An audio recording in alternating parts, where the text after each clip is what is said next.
ऊपर होगी थोड़ी सी फाइल, 15 से 20 जनवरी वाली, 15 to 20 जनवरी। इसमें सबसे पहले जो हमारे पास करंट अफेयर है that is related to production of pulses in India. Important topic है, इसके ऊपर प्रीलिम के अंदर क्वेश्चन पूछा गया था 2020 के अंदर। Production of pulses in India. अभी तो वैसे भी ये सारी चीजें इंपॉर्टेंट हो जाती हैं, क्यों? क्योंकि एमएसपी न्यूज में चल रहा है, मिनिमम सपोर्ट प्राइस, जो कि सरकार के द्वारा इशू तो किया जाता है पल्सेस के लिए, लेकिन देखने को हमें ये मिलता है कि खास तौर पे दो ही क्रॉप्स हैं। आप इस चीज को जाने होंगे, 2 या 3 क्रॉप्स लगा सकते हो, एक तो राइस, एक वीट और एक कॉटन। ये 3 मेजर क्रॉप्स हैं जिसके ऊपर एक्चुअली आप बोल सकते हो फार्मर्स एमएसपी का फायदा उठा पा रहे हैं। इसके अलावा एमएसपी जो अनाउंसमेंट की जाती है वो तो अराउंड 25 क्रॉप्स है हमारे पास। 22 क्रॉप्स के लिए तो commission for agriculture cost and prices he recommend करता है, 3 क्रॉप्स और है, टोटल 25 क्रॉप्स के लिए एमएसपी आता है, और उसमें हमारे पास कई सारी आपको पल्सेस भी देखने को मिलेंगी जिसके लिए सरकार एमएसपी अनाउंस करती है। अभी ये करंट अफेयर है क्योंकि रिसेंटली एक स्टडी पब्लिश की गई जिसके अंदर पल्स प्रोडक्शन किस तरीके से इंडिया में वेरी कर रही है। क्योंकि अगर हम देखें नॉर्थ इंडिया को, आप देखो नॉर्थ इंडिया में मेजरली हमारे पास 3 स्टेट्स हैं जो प्रोडक्शन करती हैं, एक तो पंजाब है, एक हरियाणा है, एक यूपी है। पंजाब हरियाणा यूपी में पल्सेस की अच्छी खासी प्रोडक्शन होती रही है, लेकिन जैसे ही यहाँ पे 1965 से ग्रीन रेवोल्यूशन आया है, वो ग्रीन रेवोल्यूशन ने क्या किया है, पल्स प्रोडक्शन को कम कर दिया है। क्यों कम कर दिया? क्योंकि green revolution was related to खास तौर पे वीट की प्रोडक्शन एंड राइस की प्रोडक्शन, मतलब सीरियल्स की प्रोडक्शन की बात करते हैं। हाँ कोई इशू नहीं, कोई इशू। ठीक है, सो 1965 में जो हमारे पास ग्रीन रेवोल्यूशन आया, ये खास तौर पे वीट एंड राइस की प्रोडक्शन की बात कर रहा था। और उसी टाइम पे जो ये एमएसपी बार बार न्यूज में सुनते हो ना, सबसे पहले वीट के लिए एमएसपी दिया गया था, कब? 1966-67 के अंदर, राइट। रिसेंटली मैंने एक वीडियो भी शेयर की थी एमएसपी के ऊपर, अगर आपने देखी हो। सो ये सारा सिनेरियो तो हमें न्यूज में देखने को मिल रहा है। अगेन ये सब पल्सेस की प्रोडक्शन के साथ रिलेटेड है। अब करंट अफेयर में हमारे पास क्या चल रहा था? So India poised to become the world largest producer of lentil, that is मसूर, in 2023-24 crop year due to increased acreage।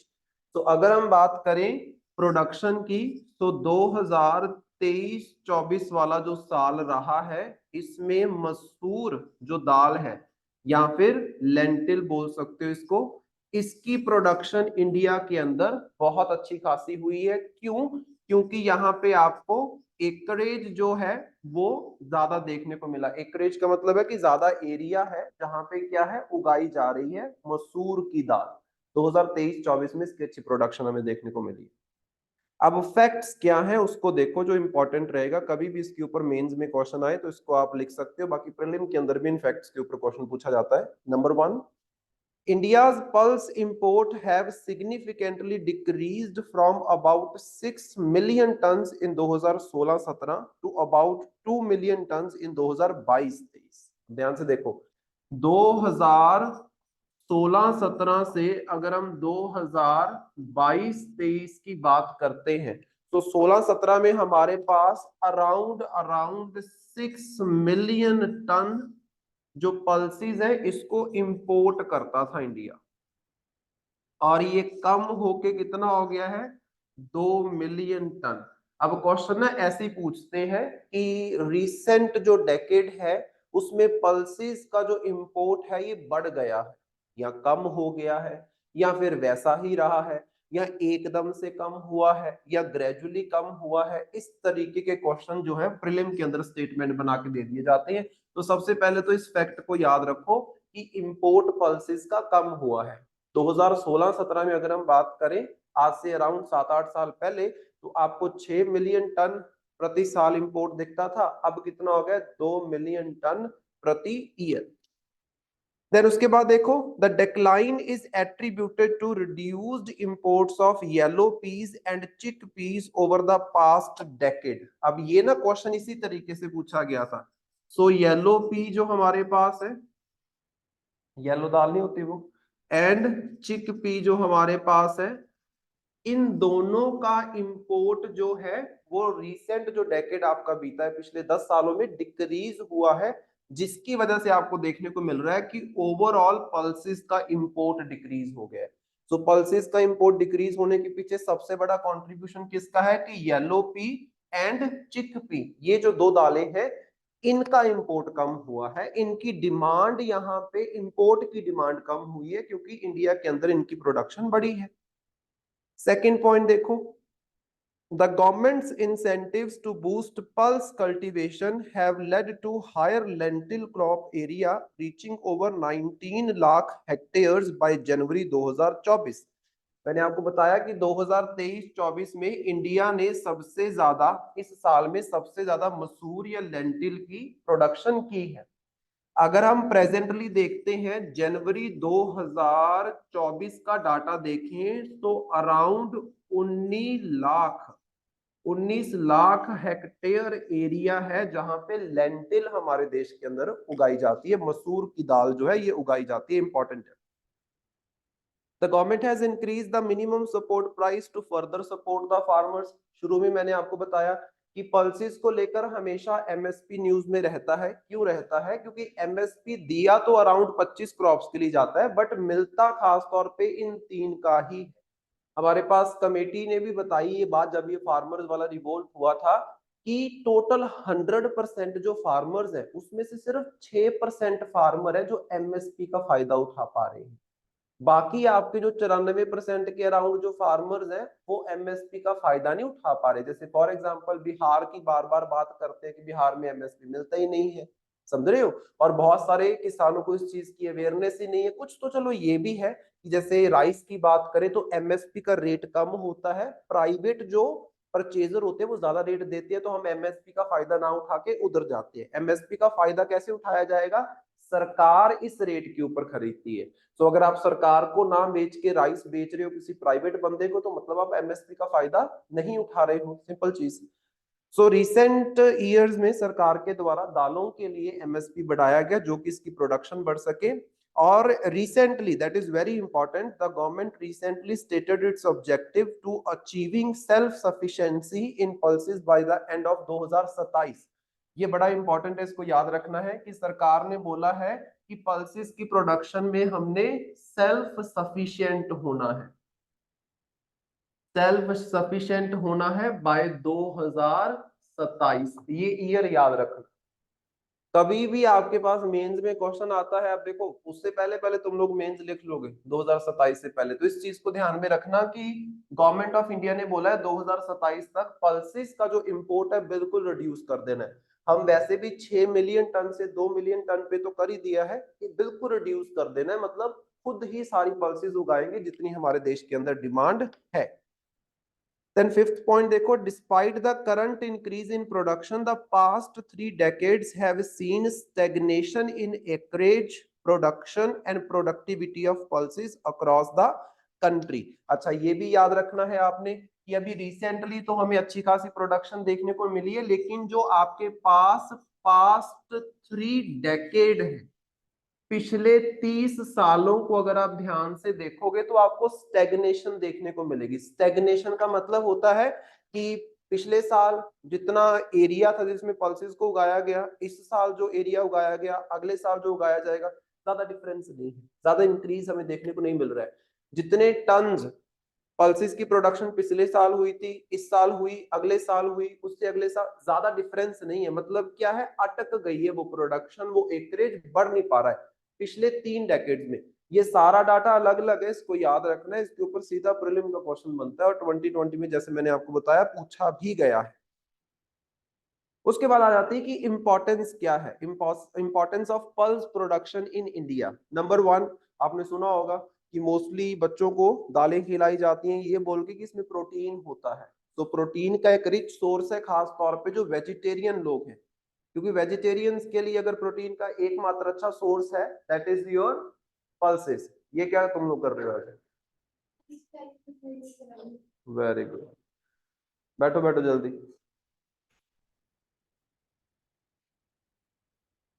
शिखा को आज क्या हो गया, ऑनलाइन बैठी हुई है? कहीं जाना इधर ही है वैसे? ठीक है, जल्दी पीडीएफ ओपन करो, 15 से 20 जनवरी वाली पीडीएफ जो है क्विक।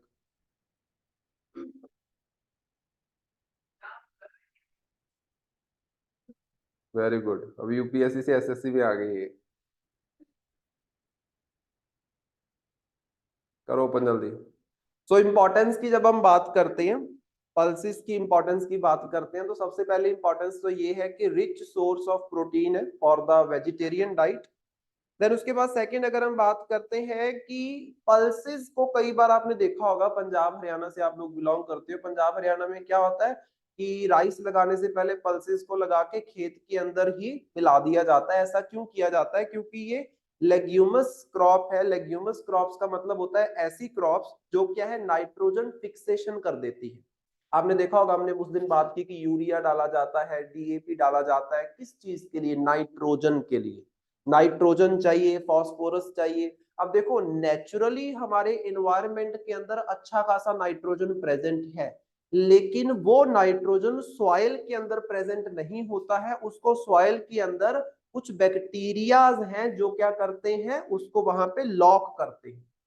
और अगर हम बात करें पल्सिस की, तो पल्सिस की ये प्रॉपर्टी है कि इनकी जो जड़ें हैं वो क्या करती है, नाइट्रोजन को फिक्स कर देती है इन द सॉइल, और नेचुरली आपकी नाइट्रोजन की जो डिमांड होती है आपकी खेती की वो पूरी हो जाती है। तभी पहले ऐसे किया जाता था कि पल्सिस को उगाया गया, अगले साल जो दूसरी क्रॉप उगेगी उसको नाइट्रोजन की खाद की जरूरत नहीं पड़ेगी। अभी लोग क्या कर रहे हैं, राइस उगाते हैं, कनक उगाते हैं, राइस उगाते हैं, कनक उगाते हैं। ना तो राइस नाइट्रोजन फिक्सेशन करता है, ना कनक नाइट्रोजन फिक्सेशन करती है, जिसकी वजह से आपको नाइट्रोजन एक्स्ट्रा डालनी पड़ती है खाद के रूप में। अगर आप वही एक सीजन में दालें उगाओ, दूसरे सीजन में कोई ऐसी क्रॉप उगाओ जो नाइट्रोजन फिक्सेशन नहीं करती है सॉइल के अंदर, तो आपको ऊपर से नाइट्रोजन की खाद डालने की जरूरत पड़ेगी नहीं। तो लोग क्या करते हैं, और भी चालाक, वो करते हैं कि राइस उगाने से पहले 2-3 महीने के लिए पल्सिस के पौधे इतने बड़े हो गए। कई बार तो ऐसा भी होता है कि दाल निकाल भी ली आप बोल सकते हो, और जो पौधे हैं उनको खेत के अंदर मिक्सअप कर दिया, नाइट्रोजन फिक्सेशन होगी, आपको राइस के लिए एक्स्ट्रा खाद डालने की जरूरत नहीं पड़ेगी। तो ये भी इंपॉर्टेंस है। फर्स्ट तो ये कि प्रोटीन का सोर्स है, नंबर 2 ये कि ये सॉइल की फर्टिलिटी को रिस्टोर करते हैं नाइट्रोजन फिक्सेशन करके। देन उसके बाद ऑर्गेनिक मैटर ऐड करते हैं ऑटोमेटिकली, आप बोल सकते हो। जब उनको मिलाया तो आपने क्या है, पौधे मिला दिए ना खेत के अंदर, तो वो क्या है, ऑर्गेनिक मैटर। कोई भी बायोलॉजिकल प्रोडक्ट होगा that is your organic matter, वो भी ऐड करते हैं। इसके अलावा जो पल्सेस है इसका इस्तेमाल एज अ फॉडर भी किया जाता है, पशुओं के चारे के रूप में भी किया जाता है, खास तौर पे जैसे ग्राम हो गया, लोबिया हो गया, उड़द बीन हो गया, मूंग बीन हो गया, इन सबको पशुओं को एज अ चारा भी खिलाया जाता है। इसके अलावा पल्सिस का इस्तेमाल रोस्टेड ग्रेन इंडस्ट्री के लिए, पापड़ इंडस्ट्री के लिए, पल्सिस का कहाँ कहाँ इस्तेमाल होता है आपको पता ही है। बहुत सारी मिठाइयां बनती हैं, बहुत सारे पैकेज्ड फूड बनते हैं पल्सिस से, तो वहां पे भी इनकी डिमांड होती है।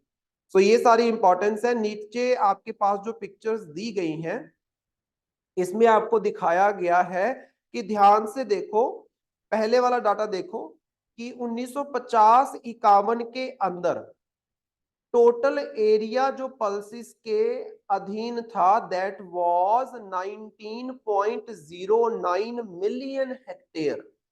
1950-51 के अंदर हमारे देश में टोटल एरिया जहां पे पल्सिस उगाई जाती थी that was 19.09 million hectare area. और अगर 2018-19 की बात करते हैं इतने सालों के बाद, तो कितना है, 29.15 मिलियन हेक्टेयर। कितना डिफरेंस आया, सिर्फ 10 मिलियन हेक्टेयर का। अराउंड 70 सालों में 10 मिलियन हेक्टेयर का सिर्फ डिफरेंस आया। ये क्या है, स्टेग्नेशन। स्टेग्नेशन मतलब बहुत ज्यादा जो एरिया है जहां पे पल्सेस उगाई जाती हो वो बढ़ नहीं रहा है। अब ध्यान से देखो, 70 सालों में सिर्फ 10 मिलियन हेक्टेयर एरिया ही इंक्रीज हुआ है जहां पे पल्सेस उगाई जाती है। तो ये तो बहुत बड़ी गड़बड़ है। और कई बार बढ़ता है, कई बार कम भी हुआ है। आप बोल सकते हो मतलब पल्सेस की प्रोडक्शन ठीक ठाक ही है इंडिया में, इतनी ज्यादा नहीं, तभी हम इंपोर्ट करते हैं अच्छा खासा। देन उसके बाद सेकंड डाटा आपके पास प्रोडक्शन का है। प्रोडक्शन में देखो कि 1950-51 में 8.4 मिलियन टन प्रोडक्शन करते थे हमारे देश में हम, जब हम आजाद हुए हैं। और 2018-19 का डाटा देखें तो 22 मिलियन टन है। तो इंक्रीज तो है लेकिन कोई बहुत ज्यादा इंक्रीज नहीं है। और अगर आप ध्यान से देखोगे ये 2018-19 में थोड़ा ज्यादा हमें दिख रहा है, थोड़ा और नीचे जाओ 2010-11 में या 2000-2001 में तो ज्यादा कोई प्रोडक्शन नहीं है। अब ध्यान से देखो 1950-51 में तो 8.4 मिलियन टन है और 2000 एंड 2001 में 11 मिलियन टन है। कितना डिफरेंस हुआ? 50 साल बीत गए, 50 सालों में कितना इंक्रीज हुआ? सिर्फ 2 मिलियन टन। समझ रहे हो? तो मतलब प्रोडक्शन भी बहुत ज्यादा नहीं हुई है इतने सालों में। देन प्रोडक्टिविटी पर हेक्टेयर, अगर हम बात करें कि पर हेक्टेयर कितने किलोग्राम आपकी पल्सेस उगती हैं, उसको ध्यान से देखो। 1950-51 में 441 441 केजी पर हेक्टेयर पल्सेस की प्रोडक्शन थी और अभी 757 हुई है। तो मतलब क्या है, बहुत ज्यादा प्रोडक्टिविटी नहीं है, मतलब पर हेक्टेयर बहुत ज्यादा किलोग्राम पल्सेस की प्रोडक्शन या ईल्ड नहीं रहता है, जिसकी वजह से फार्मर्स पल्सेस की प्रोडक्शन को इग्नोर करते हैं। अगर आप ध्यान से देखो, राइस है, कनक है, क्वांटल्स में निकलता है और यहां मैं आपको किलोग्राम्स में बता रहा हूं। यहाँ पे 100 किलोग्राम इक्वल्स टू 1 क्विंटल। कितने क्विंटल हुआ अगर आप ध्यान से देखो? 7.5 क्विंटल हुआ पर हेक्टेयर अगर देखा जाए तो। वहीं अगर आप वीट का या राइस का देखोगे तो डबल ट्रिपल है। समझ रहे हो? तो मतलब क्या है, गड़बड़ है, प्रोडक्टिविटी कम है। एरिया जहां पे पल्सेस उगाई जाती हैं 70 सालों में इतना ज्यादा इंक्रीज नहीं हुआ और जो प्रोडक्शन है वो भी बहुत ज्यादा इंक्रीज नहीं हुई है। तो मतलब इस क्षेत्र में हमें काम करने की जरूरत है पल्सेस की प्रोडक्शन में। देन उसके बाद नीचे बताया गया है कि major factors responsible for stagnation in pulses are. क्या क्या कारण है जिसकी वजह से पल्सेस की प्रोडक्शन बढ़ नहीं पा रही है? नंबर 1 तो है पॉलिसी फैक्टर, जिसमें नंबर 1 आ गया आपका ग्रीन रेवोल्यूशन। यहाँ पे देखो मैंने लिखा हुआ है कि 1965 में क्या किया गया, नॉर्थ इंडिया के अंदर, खास तौर पे पंजाब, हरियाणा, यूपी के अंदर क्या लाया गया? ग्रीन रेवोल्यूशन, जिसमें वीट एंड राइस इन दो की प्रोडक्शन बढ़ाने की बात की गई। तो मतलब पल्सेस की बात ग्रीन रेवोल्यूशन में नहीं की गई है। अब ग्रीन रेवोल्यूशन आया 1965 में, 1965 से 1990 में जब हम आते हैं तो हमें एक डिजास्टरस चेंज देखने को मिला कि इन कुछ सालों में जो पल्सेस हैं उनकी प्रोडक्शन बहुत डाउन चली गई। तो इसका कारण क्या है? Green revolution. Punjab, Haryana, UP में 3 ही फसलें हैं जो उगती हैं खास तौर पर, वीट, राइस, कॉटन। कॉटन भी बहुत कम है, शुगर केन भी बहुत कम है comparative to wheat and rice. तो 2 मेजर क्रॉप्स है, वीट राइस, वीट राइस यही उगता है। पल्सेस तो आपने उगानी बंद कर दी। अगर आप नॉर्थ इंडिया के इतने प्रोडक्टिव सॉइल के अंदर पल्सेस नहीं उगाओगे तो और कहां उगाओगे? राजस्थान के अंदर। समझ रहे हो? प्रोडक्टिविटी चाहिए सॉइल को, अगर आप उसको सॉइल की प्रोडक्टिविटी चाहिए अगर आप पल्सेस को उगाना चाहते हो, और प्रोडक्टिव सॉइल में तो आप 2 ही फसलें उगा रहे हो, व्हीट एंड राइस। तो मतलब प्रोडक्शन बहुत डाउन चली गई। ग्रीन रेवोल्यूशन इसका एक कारण है। देन उसके बाद जिस तरीके से सरकार ने एग्रीकल्चर के रिफॉर्म्स किए हैं, सरकार का हमेशा फोकस जो है वो किसके ऊपर रहा है? सीरियल क्रॉप्स के ऊपर रहा है। सीरियल क्रॉप्स मतलब वीट, राइस, ये सब सीरियल्स होते हैं। सीरियल्स मतलब दानेदार जो फूड क्रॉप्स होती है आपकी। तो सीरियल्स के ऊपर ज्यादा सरकार का फोकस रहा। जितनी भी पॉलिसीज आई सबने वीट राइस की प्रोडक्शन बढ़ाने की बात की। वो भी सही है। क्यों सही है? फिर 1965 में हम लोग ग्रीन रेवोल्यूशन लेके आए क्योंकि हमारे देश में एक प्रोग्राम था PL 480 प्रोग्राम। PL 480 प्रोग्राम के तहत हम यूएसए से इंपोर्ट करते थे क्या? फूड। 1965 में जब Shastri, Lal Bahadur Shastri was the prime minister, उस टाइम पे हम यूएसए से भर भर के इंपोर्ट करते थे फूड। हमारे यहाँ पे उतनी फूड की प्रोडक्शन नहीं थी कि हमारी जनता का पेट भर दिया जाए। तो आपको इस प्रोग्राम के तहत पब्लिक लॉ 480 के तहत आपको यूएसए से इंपोर्ट करवाना पड़ रहा था, जिसकी वजह से आप यूएसए के ऊपर डिपेंडेंट हो रहे थे। और जब आप किसी के ऊपर डिपेंडेंट हो जाते हो तो वो आपका फायदा उठाएगा ऑटोमेटिकली। वही चीज यहाँ पे हो रही थी। तो इंडिया ने बोला कि एटलीस्ट खुद के खाने लायक तो हम फूड की प्रोडक्शन करें। तो इंडिया क्या लेके आया? Green revolution. लेकिन उस ग्रीन रेवोल्यूशन का जहां पे फायदा ये हुआ कि आज हमारे पास भर भर के फूड है, हम भूखे नहीं मरेंगे। नुकसान ये हुआ कि फूड सिर्फ व्हीट एंड राइस की फॉर्म में है, पल्सेस की फॉर्म में नहीं है, तो वो हमारे लिए गड़बड़ है। और व्हीट राइस जो है ये आपको उतना प्रोटीन, उतने विटामिन प्रोवाइड नहीं कर सकते जितना पल्सेस प्रोवाइड करते। आज क्या है, नरेंद्र मोदी जहां भी जाते हैं तो क्या बात करते हैं? वो बात करते हैं कि मिलेट्स को उगाओ। किसको उगाओ? मिलेट्स को। रागी हो गया, बाजरा हो गया, ये सब क्या है? मिलेट्स है। क्यों बार बार मिलेट मिलेट बोलते हैं? क्योंकि millets are nutritionally rich than the wheat and rice. जितनी भी हमारी डिफेंस फोर्सेस हैं उनकी डाइट के अंदर एक टाइम मिलेट को ऐड किया गया है कि जरूर खिलाना है इनको। क्यों? क्योंकि millets are rich in nutrition. Wheat rice से उतना न्यूट्रिशन नहीं मिलता जितना मिलेट से या फिर पल्सेस से मिलता है। So it is important, right. Second देखो, सेकंड जो फैक्टर है दैट इज डिमांड फैक्टर, जिसकी वजह से आप बोल सकते हो कि पल्सेस का जो प्रोडक्शन है वो कम होता जा रहा है। अच्छा, आपने देखा होगा कि अगर आप मान लो कि आप कद्दू की सब्जी खाना चाहते हो तो कद्दू का रेट क्या होता है? 20 रुपए किलो, 30 रुपए किलो। और अगर आप पल्सेस लेने जाओ तो आपको 200 रुपए किलो, 250 रुपए किलो, 300 रुपए किलो इस तरीके से देखने को मिलती है। तो यहाँ पे गड़बड़ क्या है? ग्रीन रेवोल्यूशन की वजह से पल्सेस की प्रोडक्शन कम हुई। जब किसी चीज की प्रोडक्शन कम हो जाती है तो मतलब क्या है? सप्लाई कम है। सप्लाई कम है तो उसका क्या है? डिमांड उतना है, सप्लाई कम है तो रेट बढ़ जाएगा। अब जब रेट बढ़ जाता है तो लोग उसका इस्तेमाल करना कम कर देते हैं। जब इस्तेमाल करना कम कर दिया तो डिमांड लो चली गई। डिमांड लो चली गई तो किसानों ने उगाना और बंद कर दिए। ये एक साइकिल है, आप बोल सकते हो, जो स्टार्ट हुआ प्रोडक्शन कम होने के साथ और खत्म भी होता है प्रोडक्शन कम होने के साथ। प्रोडक्शन कम की ग्रीन रेवोल्यूशन में तो प्राइसेस बढ़े। प्राइसेस बढ़े तो जनता ने कम खरीदना चाहा, खरीदे नहीं ज्यादा पल्सेस। पल्सेस कम खरीदी तो उससे क्या हो गया? उनकी डिमांड लो होगी। डिमांड लो होगी तो अगले सीजन में किसानों ने और कम उगाना स्टार्ट कर दिया। आज हमारे यहाँ पे पल्सेस को इतना कम उगाया जाता है, क्यों? क्योंकि बेचना मुश्किल है। क्यों? क्योंकि बेचना मुश्किल है। आपको अच्छा दाम लेने के लिए दूर किसी मंडी में जाना पड़ेगा। आपकी लोकल मंडी में आपकी पल्सेस बिक नहीं पाएंगी अच्छे दाम के ऊपर। तो किसान कहता है कौन इतनी दूर ट्रेवल करके जाए, तो हम ये व्हीट और राइस को ही उगा लेते हैं, लोकल मंडी में बिक जाता है, गांव का गांव में बिक जाता है। समझ रहे हो? तो ये गड़बड़ हमें देखने को मिली।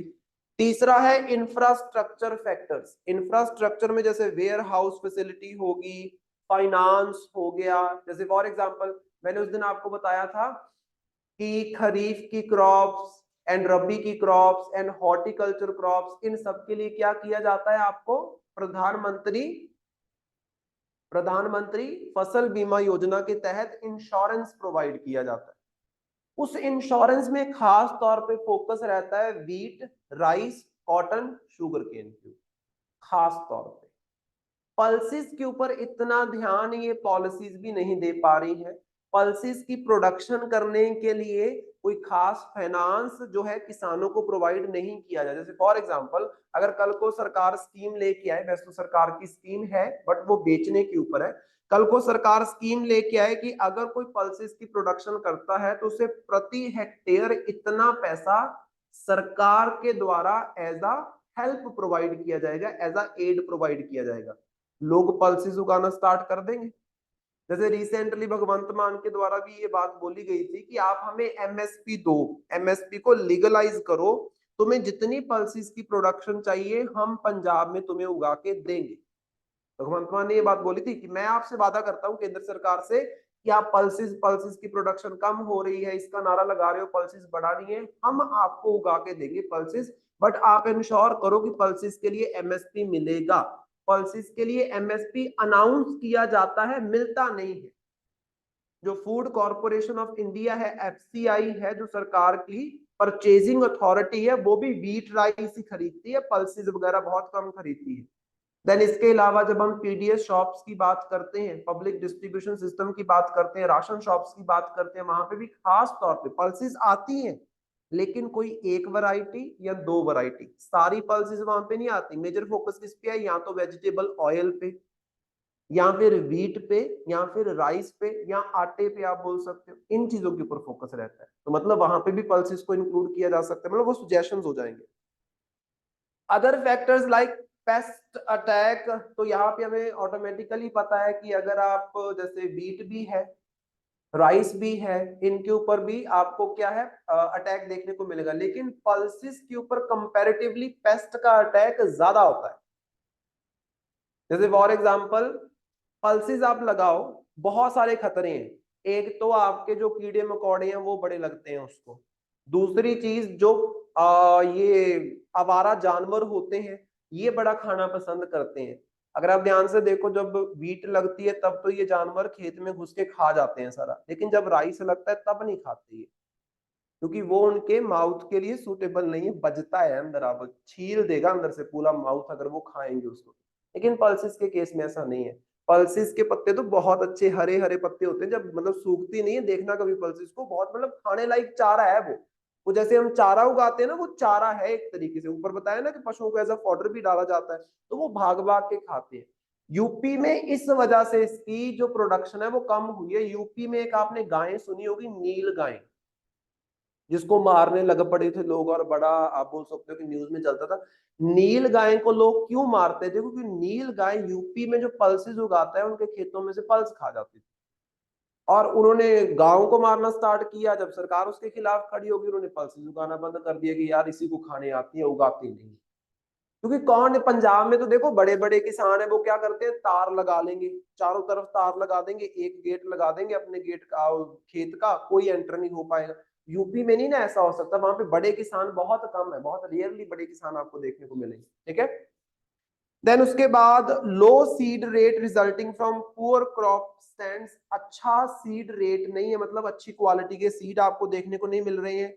अच्छा, फर्टिलाइजर जो इस्तेमाल किया जाता है उसमें भी गड़बड़ है। फर्टिलाइजर के लिए जो रेशो बताई गई है, आप बोल सकते हो दैट इज 4:2:1, मतलब 4:2:1, मतलब एनपीके की रेशो। एनपीके मैंने बताया था, कोई भी फूड हो उसमें ये तीन कंपोनेंट्स हैं जो आपको चाहिए, नाइट्रोजन, फॉस्फोरस एंड पोटाशियम।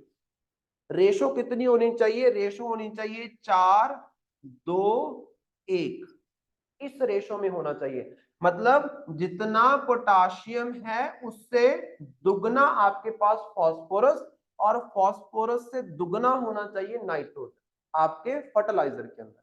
हम यूज क्या करते हैं, 7:3:1, मतलब जितना आपके पास पोटाशियम है उसका 3 गुना फॉस्फोरस, और उसके डबल से भी ज्यादा आप बोल सकते हो नाइट्रोजन। तो मतलब गलत तरीके का आपने फर्टिलाइजर इस्तेमाल किया तो उसने क्या कर दिया, आपकी सॉइल को खराब कर दिया, जिसकी वजह से अच्छी पल्स की प्रोडक्शन हो नहीं पाएगी, अच्छा ईल्ड मिल नहीं पाएगा। फिर किसान रोएंगे कि इसका तो ईल्ड ही नहीं है, तो हमने पूरा अपना सीजन ही खराब कर दिया पल्स उगा के। समझ रहे हो। तो गड़बड़ कहीं ना कहीं यहाँ पे भी है। और inadequate MSP by the government, government MSP announce करती है, लेकिन जनता तक वो एमएसपी दालों के लिए नहीं पहुंच पाता, जिसकी वजह से क्या है, किसान झिझकते हैं इसको उगाने से। देन नीचे हमारे पास गवर्नमेंट के इनिशिएटिव्स बताए गए हैं, जैसे for example minimum support price provide किया जा रहा है सरकार के द्वारा, बट पहुंच नहीं रहा। नंबर 2 है national food security mission. National food security mission 2013 में आया, जिसके तहत आज करोड़ों में जनता है, अराउंड 80 करोड़ जनता है जो इस मिशन के तहत खाना सरकार से रिसीव करती है। लेकिन उसमें पल्सेस है, बस उस लेवल पे नहीं है जितना व्हीट राइस है, आप बोल सकते हो। नंबर 3 आपके पास Indian Council for Agriculture Research, role in research and variety development. जैसे आप एलपीयू के बारे में, नॉट एलपीयू, आपका ये लवली प्रोफेशनल यूनिवर्सिटी नहीं, आपका लुधियाना वाला क्या है, Punjab agriculture, PAU, Punjab agriculture university, वहां पे खास तौर पे नए नए वैरायटीज आप बोल सकते हो रिसर्च करके नए नए बीज, हाइब्रिड बीज जो है वो बनाए जा रहे हैं। देन लास्ट है प्रधानमंत्री अन्नदाता आय संरक्षण अभियान, जिसको बोलते हैं पीएम आशा स्कीम। पीएम आशा स्कीम कुछ नहीं है, इसमें बस एक ही चीज के ऊपर ध्यान दिया जाता है कि किसानों को दालों के लिए एमएसपी मिल सके, क्योंकि मिलता नहीं है। सरकार ये चीज इंश्योर करती है कि जो दालें हैं वो फूड कॉरपोरेशन ऑफ इंडिया के द्वारा पहल के आधार के ऊपर खरीदी जाए और एमएसपी के ऊपर खरीदी जाए, किसानों को दूर ना भटकना पड़े अपनी दालों को बेचने के। तो इनिशिएटिव लिए गए हैं, अगर बहुत अच्छे होते तो ये प्रॉब्लम सॉल्व हो जाती, प्रॉब्लम सॉल्व नहीं हुई मतलब इनिशिएटिव में कुछ गड़बड़ है। तो नीचे हमारे पास सजेशंस दिए गए हैं। Number 1 is strengthening the seed delivery system। Short term में मतलब जो कुछ सालों में ही हमें करने की जरूरत है वो क्या है, सबसे पहले सीड डिलीवरी सिस्टम को बेहतर करो, मतलब अच्छी क्वालिटी के सीड्स जो हैं पल्सेस के वो प्रोवाइड किए जाए, क्योंकि घटिया क्वालिटी का सीड उगाओगे तो उसका जो यील्ड है वो बहुत कम होगा।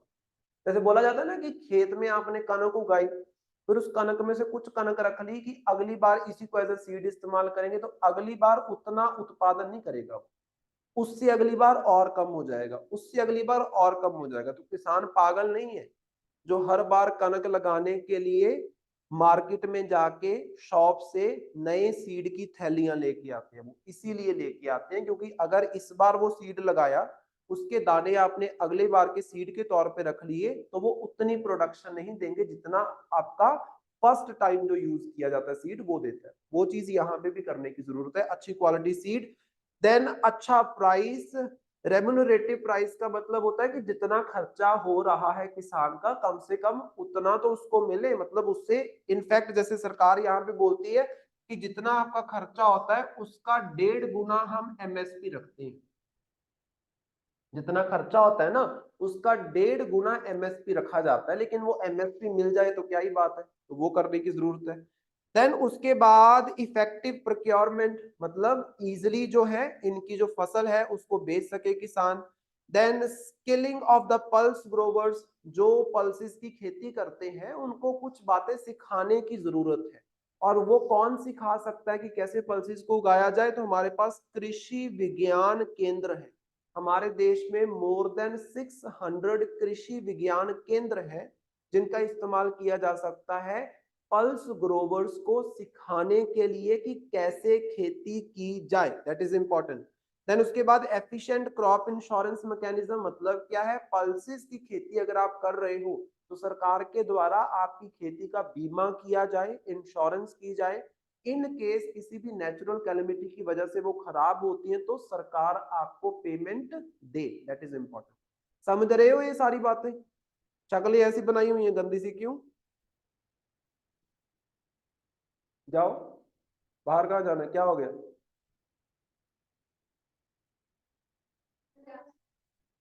अच्छा कोई बात नहीं, करो क्या करना है, जाओ। देन उसके बाद हमारे पास है medium term strategies. Medium term strategies में नंबर 1 है expansion of the area under pulses.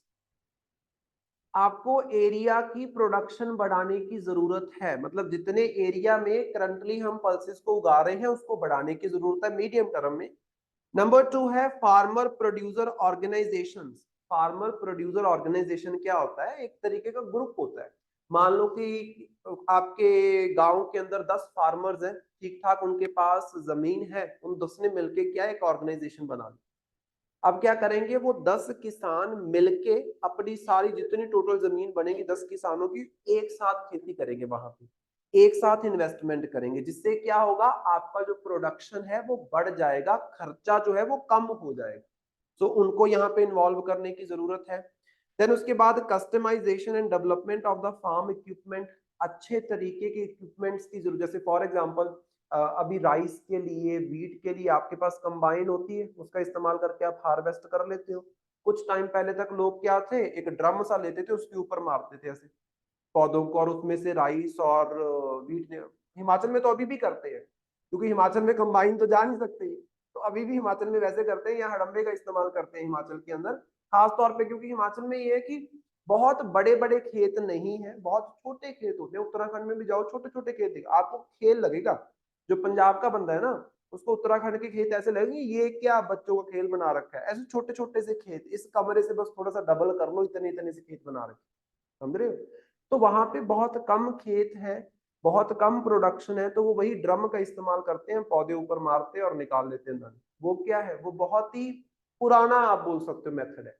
तो पल्सेस के लिए ऐसी स्पेशल मशीन्स आए, उनको बोने के लिए, उनको काटने के लिए, दैट इज इंपॉर्टेंट।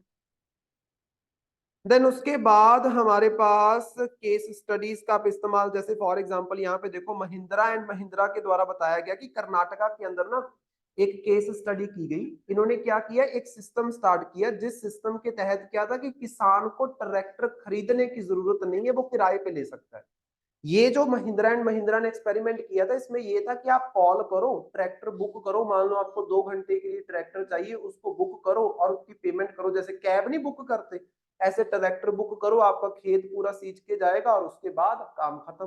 तो आपको ट्रैक्टर खरीदने की जरूरत नहीं है। तो जिसके पास नहीं है वो इस तरीके से इस सुविधा का फायदा उठा सकता है, वो चीज यहाँ पे आप कर सकते हो। लॉन्ग टर्म स्ट्रेटजीज में अगर हम बात करें, developing short duration paste and disease resistance cultivators, cultivars. तो यहाँ पे अगर हम बात करें पेस्ट रेजिस्टेंस, डिसीज रेजिस्टेंस, आपको सीड्स बनाने की जरूरत है। हाँ, तो वो इसी में देता है वो, आई थिंक मुझे लग रहा है आगे क्लास।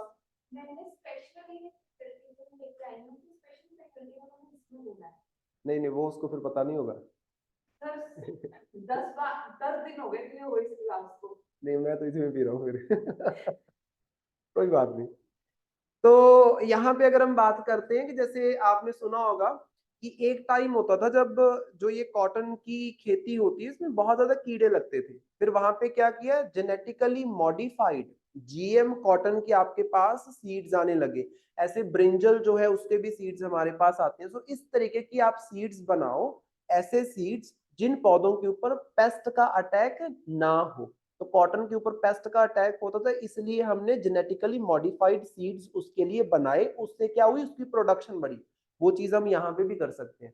लेकिन जेनेटिकली मॉडिफाइड सीड्स के अपने बहुत सारे चैलेंजेस होते हैं, उसको भी हम कहीं डिस्कस करेंगे आगे हमारे पास जब टॉपिक आएगा। तो that's it.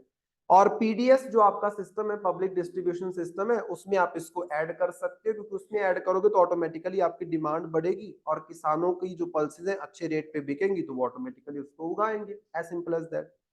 So this was all about production of pulses in India. बड़ा इंपॉर्टेंट टॉपिक है। 2020 के अंदर सीधा क्वेश्चन पूछा गया था प्रीलिम के अंदर। सिंपल क्वेश्चन था, कौन सी पल्स जो है जिसकी बढ़ गया है प्रोडक्शन, कौन सी पल्स का प्रोडक्शन कम हो गया है, इस तरीके से। मैं आपको क्वेश्चन भेजता हूँ, उसको देखो, फिर तुम्हें समझ आएगा कि इस तरीके के बेसिक क्वेश्चन जो है वो पूछे जाते हैं यूपीएससी के अंदर। तो ऐसे टॉपिक्स आपके लिए इंपॉर्टेंट हो जाएंगे। इस क्वेश्चन को देखना, मैं ग्रुप में भेज रहा हूँ।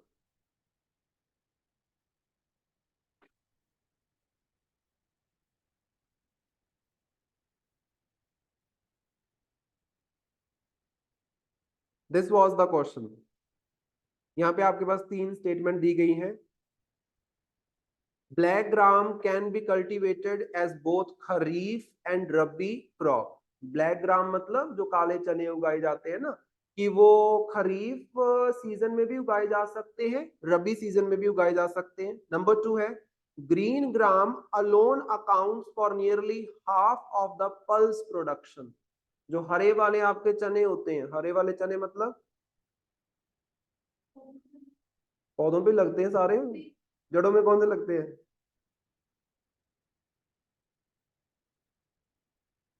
खाए हैं कभी हरे वाले चने? कौन से होते हैं? छोलिया, छोलिया खाया कभी? हाँ, वो वाला। शोलुआ सर। वो नहीं पर पक के ब्लैक बनते, वो अलग होता है। अरे छोले को जितना मर्जी पका लियो, ब्लैक हो गया तो फिर बताना। वो अलग होता है, वो अलग होता है। Black gram is different, green gram is different. ये तुम्हारा वहम है कि वो पक के ग्रीन ग्राम आपका ब्लैक ग्राम बन जाता है। वो दोनों अलग है, छोलिया जो आप खाते हो। तो यहाँ पे बोला जा रहा है, क्या बोला जा रहा है कि टोटल जितना पल्स का प्रोडक्शन होता है उसमें आधा ग्रीन ग्राम है। ऐसा लगता है? आप सोच के देखो कि टोटल जो पल्सेस, इतनी तरीके की पल्सेस है, उसमें से आधी जो प्रोडक्शन है वो सिर्फ ग्रीन ग्राम की है। स्टेटमेंट ही बड़ी एक्सट्रीम है। देन उसके बाद, in the last 3 decades while the production of kharif pulses has increased and production of the rabi pulses has decreased, कि जो खरीफ की आपकी पल्सेस हैं उनकी प्रोडक्शन तो इंक्रीज होगी, रबी वाली डिक्रीज होगी।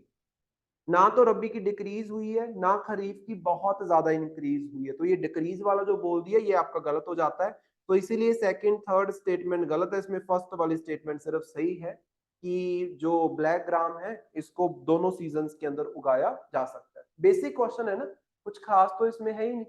किसी भी क्रॉप के ऊपर हमेशा देखना आप यूपीएससी के अंदर, शुगर केन के ऊपर क्वेश्चन, कॉटन के ऊपर क्वेश्चन, राइस के ऊपर क्वेश्चन, पल्सेस के ऊपर क्वेश्चन हर साल पूछा जाता है। हर साल पूछा जाता है। बेसिक क्वेश्चन क्या होता है? उगाने के लिए क्या टेम्परेचर चाहिए, क्या रेनफॉल चाहिए, कौन से एरिया में उगता है, दैट्स इट। जैसे फॉर एग्जांपल एचसीएस का एग्जाम हुआ, हरियाणा सिविल सर्विसेज का, पहला ही क्वेश्चन उस दिन मैंने डिस्कस किया, क्या था? रागी के बारे में। किसके ऊपर क्वेश्चन था? रागी के ऊपर क्वेश्चन पूछा गया था कि रागी की प्रोडक्शन कहाँ पे होती है, प्रोडक्शन के लिए क्या चाहिए, सिंपल क्वेश्चन था। सेकंड यहाँ पे जो हमारा करंट अफेयर है उसको देखो, that is operation Amrit. Operation Amrit ये भी इंपॉर्टेंट रहेगा हमारे लिए, क्योंकि ये भी एक ऐसी प्रॉब्लम है जो लगातार न्यूज में बनी रहती है।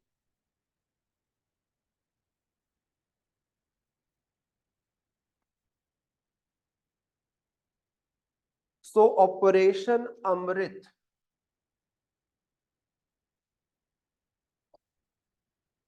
कैपिटल में है ये अमृत। अमृत का मतलब क्या है? Anti microbial resistance intervention for total health. Anti microbial resistance intervention for total health. Anti microbial resistance का मतलब क्या होता है? एंटी माइक्रोबियल मतलब माइक्रोबियल्स के अगेंस्ट, रेजिस्टेंस मतलब कि वो माइक्रोब्स जो है, वो जो माइक्रो ऑर्गेनिजम्स हैं, आपको अफेक्ट नहीं कर पाएंगे। तो एंटी माइक्रोबियल रेजिस्टेंस का मतलब क्या हो गया यहाँ पे, कि जैसे फॉर एग्जांपल डॉक्टर हमेशा बोलते हैं या सियाने लोग बोलते हैं कि ज्यादा जुकाम की दवाई नहीं लेनी चाहिए, ज्यादा बुखार की दवाई नहीं लेनी चाहिए, ऑटोमेटिकली 2-3 दिन के अंदर सही हो जाता है। होता क्या है, हमें बार बार मान लो जुकाम हो रहा है और मैं बार बार उस जुकाम को सही करने के लिए क्या कर रहा हूँ? मेडिसिन ले रहा हूँ, पैरासीटामोल ले रहा हूँ, पैरासीटामोल ले रहा हूँ, पैरासीटामोल ले रहा हूँ। इससे क्या होगा? बार बार वो जो बैक्टीरिया है मेरी बॉडी के अंदर आया और उसको बार बार मैंने पैरासीटामोल से खत्म करने की कोशिश की। जैसे बोला जाता है ना कि एक बंदे को रोज थोड़ा थोड़ा थोड़ा थोड़ा थोड़ा थोड़ा जहर देते रहो, एट द एंड वो जहर पिएगा, उसको कुछ नहीं होगा, क्योंकि बॉडी उसकी हैबिचुअल हो चुकी होगी। अब यहाँ पे क्या होगा, मान लो मैंने जुकाम के लिए बार बार बार बार बार बार मेडिसिन ली, तो वो जो बैक्टीरिया पहले मेडिसिन से मर रहा था, बाद में उसमें कुछ म्यूटेशंस होंगे, उसको उस मेडिसिन से कुछ होगा ही नहीं, फिर आपको उससे स्ट्रॉन्ग मेडिसिन लेनी पड़ेगी। अब कितनी स्ट्रॉन्ग मेडिसिन लेते जाओगे? आपने देखा होगा टीबी पेशेंट्स को, कई ऐसी टीबी की वैरायटीज है जिसमें क्या है, दवाई काम नहीं करती। दवाई काम ना करने का मतलब क्या है, कि उस बंदे ने लंबे समय के लिए उस दवाई को खाया, उसके बाद जो टीबी का बैक्टीरिया था वो हैबिचुअल हो गया, वो बोलता मुझे इस दवाई से कोई फर्क नहीं पड़ता, जितनी मर्जी खाता रहे। फिर आपको एक्स्ट्रा मेडिसिन, स्ट्रॉन्ग मेडिसिन लेनी पड़ेगी। आपने देखा होगा कई लोग सर दर्द की दवाई लेते हैं तो सर दर्द सही हो जाता है, कई लोगों को सीधा इंजेक्शन लगवाना पड़ता है फिर सर दर्द सही होता है, क्योंकि उन्होंने अपनी लाइफ में इतनी सर दर्द की दवाइयां ले ली हैं कि अब वो बॉडी उस चीज को एक्सेप्ट नहीं कर रही है। तो यहाँ पे खास तौर पे माइक्रो ऑर्गेनिजम्स के लिए है। अगर आप किसी भी बैक्टीरिया को खत्म करने के लिए बार बार सेम मेडिसिन लेते हो तो वो बैक्टीरिया हैबिचुअल हो जाता है उस मेडिसिन का, और एक टाइम के बाद उस बैक्टीरिया में म्यूटेशंस हो जाते हैं और वो दवाई के ऊपर काम नहीं करती है। That is called as resistance by the bacteria, कि वो दवाई काम नहीं करेगी। तो मतलब हमें ये जो आप दवाइयां लेते हो एंटीबायोटिक, एंटीबायोटिक दवाइयां लेते हो ना, ये एंटीबायोटिक दवाइयां बहुत ही सोच समझ के लेनी चाहिए। ऐसे नहीं कि किसी ने भी उठा लिया और खा लिया। भाई हमारे लोग ऐसा करते, मेरी मदर ने कल ही किया है। वो एक डॉक्टर आया, वो नहीं होते झोला छाप डॉक्टर गांव वाले, तो वो आया, उससे पूछा ये 2 कैप्सूल पड़े हुए हैं किस चीज के, तो वो बोलता है ये ताकत वाले कैप्सूल होते ना वो, है ना। सो उन्होंने क्या किया, ले लिया, और शाम को बीपी जो है शूट कर गया पूरा। बेवजह कोई दवाई नहीं लेनी चाहिए, तुम्हें जरूरत ही नहीं है, क्यों ले रहे हो तुम भाई। अब वो मैंने सोचा वेस्ट हो जाएंगे, उनकी स्टेटमेंट ये थी कि वेस्ट हो जाएंगे, मैंने सोचा ले लेते हैं। और हमारे यहाँ पे मोस्टली लोग ऐसा करते हैं कि जैसे फॉर एग्जांपल मुझे बुखार हुआ, मैंने दवाई ली, मेरा बुखार सही हो गया, मुझे नेक्स्ट डोज लेने की जरूरत नहीं होनी चाहिए। कौन सा मुझे कोई बहुत बड़ी भयानक बीमारी होगी कि रोज मुझे दवाई लेनी पड़ेगी। डॉक्टर जितनी बताता है उतनी दवाई लेने की जरूरत होती है। कई इतने भी स्मार्ट होते हैं कि एक बार बुखार हुआ, डॉक्टर के पास गए, उसने मेडिसिन लिख दी, वो पर्ची संभाल के रख ली, अगली बार बुखार होगा वही दवाई लेके फिर से खा लेते हैं। होते हैं ना स्मार्टनेस दिखा, देखिए मैंने जनता बहुत, या अपनी मर्जी से कोई भी दवाई उठा के ले लेंगे, वो गड़बड़ हो जाती है। वो गड़बड़ हो जाती है, वो दवाई आपके ऊपर काम करना बंद कर देगी, क्योंकि वो जो बैक्टीरिया जिनको आप किल करने के लिए, या वायरस जिनको किल करने के लिए आप उस मेडिसिन का इस्तेमाल कर रहे हो, आपकी बॉडी के अंदर वो हैबिचुअल हो जाएंगे, तो वो आपके लिए काम करना बंद कर देगी। सो उसी के ऊपर ये मिशन है आपका। The Kerala drug control department has initiated operation Amrit to curb the overuse of antibiotics in the state. जो ओवर यूज किया जाता है एंटीबायोटिक जो मेडिसिन होती है उसको हटाने के लिए। So pharmacies are required to maintain accurate record of the antibiotic sales, display posters stating antibiotics not sold without doctor's prescription। तो यहाँ पे एक तो जितने भी केरला के अंदर आपके मेडिकल स्टोर्स हैं उनको पूरा डाटा रखना पड़ता है। अगर आपको पता हो, वो हर एक मेडिसिन का डाटा रखते हैं, हमने कितनी मेडिसिन कौन सी बेची है, वैसे भी रखते हैं। यहाँ पे खास तौर पे अलग से एंटीबायोटिक्स का आपको डाटा मेंटेन करके रखना है कि इतनी एंटीबायोटिक्स हमने इतने टाइम में बेची है, और विदाउट डॉक्टर की प्रेस्क्रिप्शन इसको मत बेचो, क्योंकि एंटीबायोटिक विदाउट प्रेस्क्रिप्शन मिल जाता है। जैसे मैं मेडिकल स्टोर के ऊपर जाऊं और बोलूं कि डोलो दे दो, उठा के दे देगा, समझ रहे हो, उठा के वो दे देगा। जैसे कई बार मैंने आपके सामने ये सिट्राजिन मंगवाई है, तो मैंने उसको 10 रुपए दिए, वो पत्ता लेके आ जाता है। क्या कोई प्रिस्क्रिप्शन चाहिए? नहीं। ये सब क्या है, एंटीबायोटिक्स ही तो है। विदाउट प्रिस्क्रिप्शन हमारे यहाँ पे मेडिकल स्टोर वाले बेचते हैं। ये बोल रहे हैं कि मत बेचो, क्योंकि आप एक्स्ट्रा यूज कर लोगे फिर उसका। देन उसके बाद अगर हम बात करते हैं, operation Amrit alliance with Kerala's anti microbial resistance strategic action plan, जिसको करसप ये बोल रहे हैं। इससे पहले इनका एक बड़ा मिशन चल रहा है, जिस मिशन के विद इन स्कीम को आप बोल सकते हो लॉन्च किया गया है, यही सेम काम के लिए। देन उसके बाद देखो, the state has implemented various initiatives including antibiotic literate Kerala campaign, मतलब लोगों को ये बताने के लिए कि एंटीबायोटिक जो मेडिसिन है इसका कब इस्तेमाल करना है, कब इस्तेमाल नहीं करना है, कैंपेन निकाली गई। Block level anti microbial resistance committees, हर एक ब्लॉक लेवल पे डिस्ट्रिक्ट में अलग अलग ब्लॉक्स होते हैं ना, ब्लॉक लेवल पे कमेटीज बनाई गई है, जहां पे एंटी माइक्रोबियल रेजिस्टेंस को खत्म करना है। मतलब क्या है, एंटीबायोटिक्स का जो एक्स्ट्रा यूज है उसको खत्म करना है। Then Kerala anti microbial resistance surveillance network, अलग से हमने एक ऑनलाइन प्लेटफॉर्म भी केरला गवर्नमेंट ने बना रखा है फॉर द सर्वेलेंस, की कहां पे कितनी आपकी एंटीबायोटिक्स जो है वो बिक रही है। That's it. नीचे देखो आपको फोटो बना के दी गई है, अगर आप ध्यान से देखो, ध्यान से देखना, एक तरफ एनिमल्स दिखाए गए हैं। अब देखो एनिमल्स के अंदर आपने दवाई दी इनको, जैसे बोला जाता है ना कि एग प्रोड्यूस करने के लिए जो चूचे होते हैं, छोटे छोटे चूचे, समझते हो, जो चूचे होते हैं उनको बड़ा करने के लिए टीके लगाए जाते हैं, है ना। और हमारी जो गाय वगैरह थोड़ा बहुत भी बीमार होती है उसको क्या मेडिसिन दे दी जाती है। इन सब के अंदर आपने मेडिसिन ऐड की, अब इन सब से क्या होगा, चाहे तो जैसे ऊपर सुअर बनाया हुआ है या फिर ऊपर आपके पास ये बनाई हुई है, क्या मुर्गी बनाई हुई है, इसका मीट खाते हैं लोग। अगर उसको आपने दवाइयां दी है तो उसके मीट के अंदर वो दवाइयां होंगी? ऐसा तो हो नहीं सकता, उसकी बॉडी से उठ जाएंगी। गाय है, गाय का दूध पीते हैं लोग, उसके अंदर भी वो दवाई एज इट इज आएगी। और उस दिन मैंने आपको ये बात बताई थी कि ये जो यहाँ पे भी देखो HF काउ बनाई हुई है। HF मतलब अमेरिकी गाय जो होती है, ज्यादा दूध देती है। वो ज्यादा दूध कैसे देती है, जितना उसको खिलाओगे उतना ही वो दूध दे देती है, मतलब फिल्ट्रेशन नहीं होती है। और जो देसी गाय हमारे यहाँ पे होती है, सहीवाल वगैरह, उनका दूध होता है बहुत कम। उनका दूध होता है 4 लीटर, 5 लीटर, 6 लीटर, इससे ज्यादा नहीं वो देती। अगर सही है तो, अगर मिक्स वैरायटी है तो फिर ज्यादा दे सकती है। समझ रहे हो क्यों? क्योंकि वो फिल्टर आउट करके दूध देती है। उनके दूध में मान लो उनको आपने दवाई दी, उनके दूध में नहीं आएगी, चांसेस आर वेरी लेस। लेकिन ये जो HF काउ होती है, एज इट इज वो दवाई निकाल देती है दूध के अंदर, और वो उसको आप पीते हो। तो ऐसा नहीं है कि आप एंटीबायोटिक्स खाओगे तो आपके अंदर जा रही है, ये मीट खा रहे हो या दूध पी रहे हो, इसके थ्रू भी आ रही है। अच्छा, फिर आपने खेतों के अंदर केमिकल्स डाले, वो केमिकल्स आपको क्या लगता है खेत के खेत में रह गए? नहीं, आपके फूड में आए, उसको आपने खाया, आप तक पहुंचा, देन आपको बीमारी होती है और आपके अंदर वो एंटीबायोटिक आ चुकी है, आपका बैक्टीरिया क्या है, उस बीमारी से रेजिस्टेंस हो चुका है। मतलब आप दवाई दोगे, उस बैक्टीरिया को कोई फर्क नहीं पड़ेगा। फिर आपको जुकाम लग गया, वो बैक्टीरिया किसी और तक चला गया।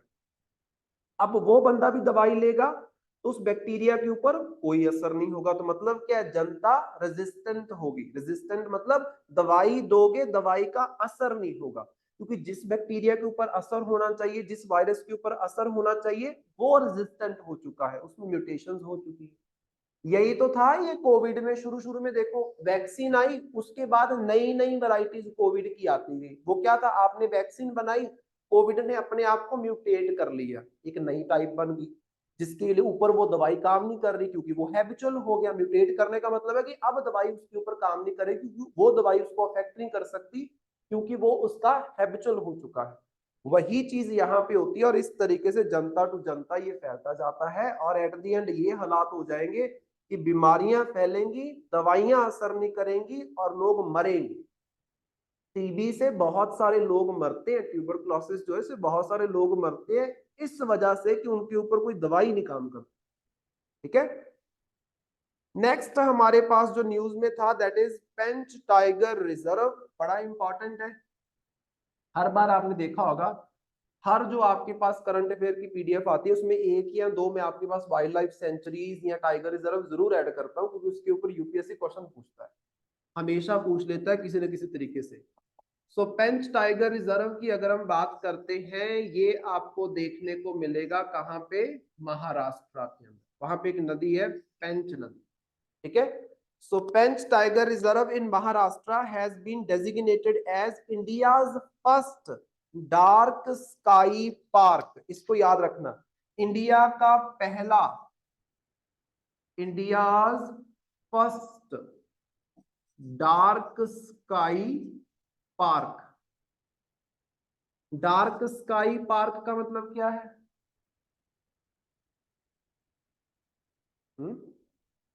जैसे फॉर एग्जांपल, आप किसी जंगल में जाओ, एक तो जंगल में पौधे हैं दूर दूर, तो जंगल में आपको रोशनी मिलेगी। एक होता है दिन के टाइम आप जंगल में जाते हो, लेकिन जंगल इतना घना है कि टोटल अंधेरा है वहां। होता है नहीं होता है? फॉर एग्जाम्पल, ये लाइट्स बंद कर दो, इस कमरे के अंदर अंधेरा हो जाएगा, बाहर सूरज है लेकिन अंदर डार्कनेस है। तो जंगलों के अंदर भी तो ये चीज होती है। इंडिया में सबसे ज्यादा जो आपको डार्कनेस देखने को मिलती है, दिन के टाइम पे भी डार्कनेस, वो कहाँ पे मिलेगी आपको? पेंच टाइगर रिजर्व के अंदर। इसीलिए ये इंडिया का फर्स्ट डार्क स्काई पार्क बना है। डार्क स्काई पार्क का मतलब क्या है कि यहाँ पे दिन के टाइम भी अच्छा खासा अंधेरा मिलता है। क्यों? क्योंकि जो पौधे हैं उनकी कैनोपी जो है, जो छाएं हैं, वो बहुत अच्छी है, एक दूसरे के साथ ऐसे कनेक्टेड है। सूरज की जो रोशनी है नीचे नहीं पहुंच पाती, तो नीचे क्या होगा? अंधेरा होगा आपके पास। एक तो होती है छांव, एक तो छाएं आपको मिलती है, एक अंधेरा। अंधेरा कब होगा? जब बहुत ज्यादा घनी आपकी कनॉपी है, बहुत ज्यादा घने प्लांट्स आपके पास है। और पेंच टाइगर रिजर्व आपको देखने को मिलता है कहाँ पे? महाराष्ट्र के अंदर। यहाँ पे आपको सतपुरा माउंटेन रेंज देखने को मिलेगी।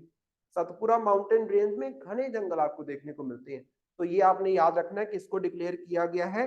और रिकॉग्नाइज इसको किसने किया है? रिकॉग्नाइज किया है इसको international union for conservation of nature, that is IUCN। IUCN। Question लिखो एक, क्वेश्चन लिखो एक, तुम लोगों ने एक इंफॉर्मेशन पता करके लेके आनी है। IUCN, तो लिखना what is international union, what is international union for conservation of nature, what is international union for conservation of nature, comma, what do you understand by, what do you understand by red book of IUCN, what do you understand by red book of IUCN, explain, explain। So IUCN का हम बात करते हैं ना कि ये species endangered है, ये क्रिटिकली एंडेंजर्ड है, होता है ना, बात करते हैं ना। आपने ये सब लिख के लेके आना, पहले स्टडी करो उसकी। IUCN है क्या? एक इंटरनेशनल ऑर्गेनाइजेशन है जो खास तौर पे नेचर की कंजर्वेशन करने की बात करती है। तभी तो ये बताते हैं कि टाइगर जो है वो एंडेंजर हो गए, ये वल्नरेबल हो गया, ये क्रिटिकली एंडेंजर है, जो ये स्पीशी है ये एक्सटिंक्ट हो चुकी है, ये स्पीशी लीस्ट कंसर्न्ड है, मतलब इसके खत्म होने के भी दूर दूर तक कोई चांसेस है ही नहीं। ये सब कौन देता है हमें, कौन बताता है? IUCN। और हरियाणा सिविल सर्विसेज में आपने देखा होगा सीधा क्वेश्चन पूछा गया, दूसरा एंड तीसरा क्वेश्चन, एक तरफ स्पीशीज के नाम दिए गए हैं और दूसरी तरफ उनका IUCN स्टेटस दिया गया है। तो आपने कोशिश करनी है जब आप इस आंसर को लिखोगे, रेड बुक वाले में जब लिखोगे, आपने वही सब लिखना है। 9 तरह के अलग अलग स्टेटस दिए जाते हैं, endangered, critically endangered, extinct, least concern, vulnerable, इस तरीके से आपने वहां पे लिख के लेके आना है कितनी स्पीशीज इंडिया की वल्नरेबल में है, इंडिया की कितनी स्पीशीज एक्सटिंक्ट में है जो रिसेंटली ऐड की गई है। सारा डाटा आपको ऑनलाइन मिल जाएगा, विकिपीडिया वगैरह पे सब पड़ा हुआ। IUCN भी विकिपीडिया पे सर्च करोगे सारा डाटा आपको मिल जाएगा। तो वो सारा आपने मुझे लाके बताना है कि क्या है, ठीक है। नेक्स्ट अगर हम पेंच टाइगर रिजर्व की बात करते हैं तो ये आपको नागपुर डिस्ट्रिक्ट के अंदर देखने को मिलेगा, महाराष्ट्र में। वहां पे पंच नदी जो है वो आपको देखने को मिलेगी। इस टाइगर रिजर्व के बीचों बीच से वो नदी बहती है। इसको दो भागों में, east Pench tiger reserve and west Pench tiger reserve में डिवाइड कर देती है। सतपुरा मैकाल रेंज के अंदर आपको देखने को मिलेगा। सतपुरा मतलब चेन ऑफ 7 माउंटेन्स। महाराष्ट्र और मध्य प्रदेश के अंदर आपको ये माउंटेन्स की एक रेंज देखने को मिलेगी। ये जो हम बनाते हैं ना इस तरीके से, ये हमारे पास गुजरात है और यहाँ पे नीचे हमारे पास महाराष्ट्र है। तो यहाँ पे इस तरीके से आपको चेन देखने को मिलती है 7 माउंटेन्स, दैट इज सतपुरा। ऊपर आपको देखने को मिलेगी इधर विंध्या माउंटेन रेंज। कई बार मैंने इन चीजों को ड्रॉ किया है। और इसको नेशनल पार्क डिक्लेयर किया गया था इन 1975 और 1998-99 के अंदर इसको टाइगर रिजर्व बना दिया गया। बाकी जस्ट बेसिक चीजें यहाँ पे बताई गई हैं कि कौन कौन से फ्लोरा मतलब प्लांट्स मिलते हैं, कौन कौन से फौना मिलते हैं, कौन कौन से बर्ड्स आपको यहाँ पे देखने को मिलते हैं, दैट्स इट। तो मेजरली आपने ये याद रखना है कि IUCN क्या है और ये जो 9 अलग अलग कैटेगरीज हैं वो कौन कौन सी हैं। इंडिया की अगर कोई रिसेंट स्पीशीज के अंदर ऐड की जाती है उसके बारे में पता होना चाहिए, बेसिक बेसिक तो पता होना ही चाहिए। जैसे फॉर एग्जांपल टाइगर हो गया, एलिफेंट हो गया, लॉयन हो गया, वन हॉर्न राइनोसोरस हो गया, जो अक्सर ही आपको न्यूज में देखने को मिलते हैं, स्नो लेपर्ड हो गया। इन सब का तो आपको याद होना चाहिए, ऐसे उंगलियों पे रटा होना चाहिए कि ये वल्नरेबल है, ये क्रिटिकली एंडेंजर है, पता होना चाहिए। क्वेश्चन पूछते हैं प्रीलिम के अंदर इसके ऊपर, right, so it is important. Next हमारे पास है insolvency and bankruptcy code, IBC, जिसको हमने ऑलरेडी डिस्कस किया हुआ है। IBC को मैंने आपको बताया था कि हमारे देश में 2016 में लाया गया। उससे पहले हमारे पास काफी सारे डिफरेंट, जैसे सरफाइसी एक्ट मैंने आपको करवाया था, है ना, ऑल्टरनेट डिस्प्यूट ट्रिब्यूनल्स के बारे में मैंने आपको बताया था। तो मतलब हमारे पास अलग अलग तरह के इंस्टीट्यूशंस होते थे before IBC, insolvency and bankruptcy code of India. क्या करने के लिए? कोई बंदा बैंक का पैसा लेके भाग गया, उससे पैसे की वसूली करनी। सरफाइसी में मैंने क्या बताया था? बैंक सामने वाले बंदे की प्रॉपर्टी बेच के वसूली कर सकती है। बैंक क्या कर सकती है? सामने वाले बंदे की प्रॉपर्टी बेच के वसूली कर सकती है। अब देखो, वो तो छोटे मोटे जो होते हैं, आप बोल सकते हो कर्जा लेने वाले, वो तो चलो उसमें हो जाते हैं। लेकिन जो बड़ी बड़ी कंपनियों का दिवालिया निकल जाता है, दिवालिया निकल जाना मतलब आप चाहते हुए भी बैंक का पैसा पे बैक नहीं कर सकते, क्योंकि आपकी कंपनी फेल हो गई है। सो वहां पे सामने वाली कंपनी के एसेट्स को बेचा जाएगा, उससे जो पैसा आएगा वो बैंक को वापस दिया जाएगा। उसके लिए आपको एक पूरा सिस्टम चाहिए, जिसको हमने इकोनॉमी में डिस्कस किया, बार बार नहीं डिस्कस करेंगे। That is insolvency and bankruptcy code of India. अब यहाँ पे आपने याद क्या रखना है? कुछ इंपॉर्टेंट डाटा जो करंट अफेयर के अंदर आपको देखने को मिला। सबसे पहले जो आईबीसी एंड इट्स परफॉर्मेंस में, फर्स्ट पॉइंट तो हमने चलो डिस्कस कर ही लिया, सेकंड पॉइंट पे आओ। While the earlier mechanism resulted in low average recovery of 23%, the recoveries have risen to 43% under IBC regime.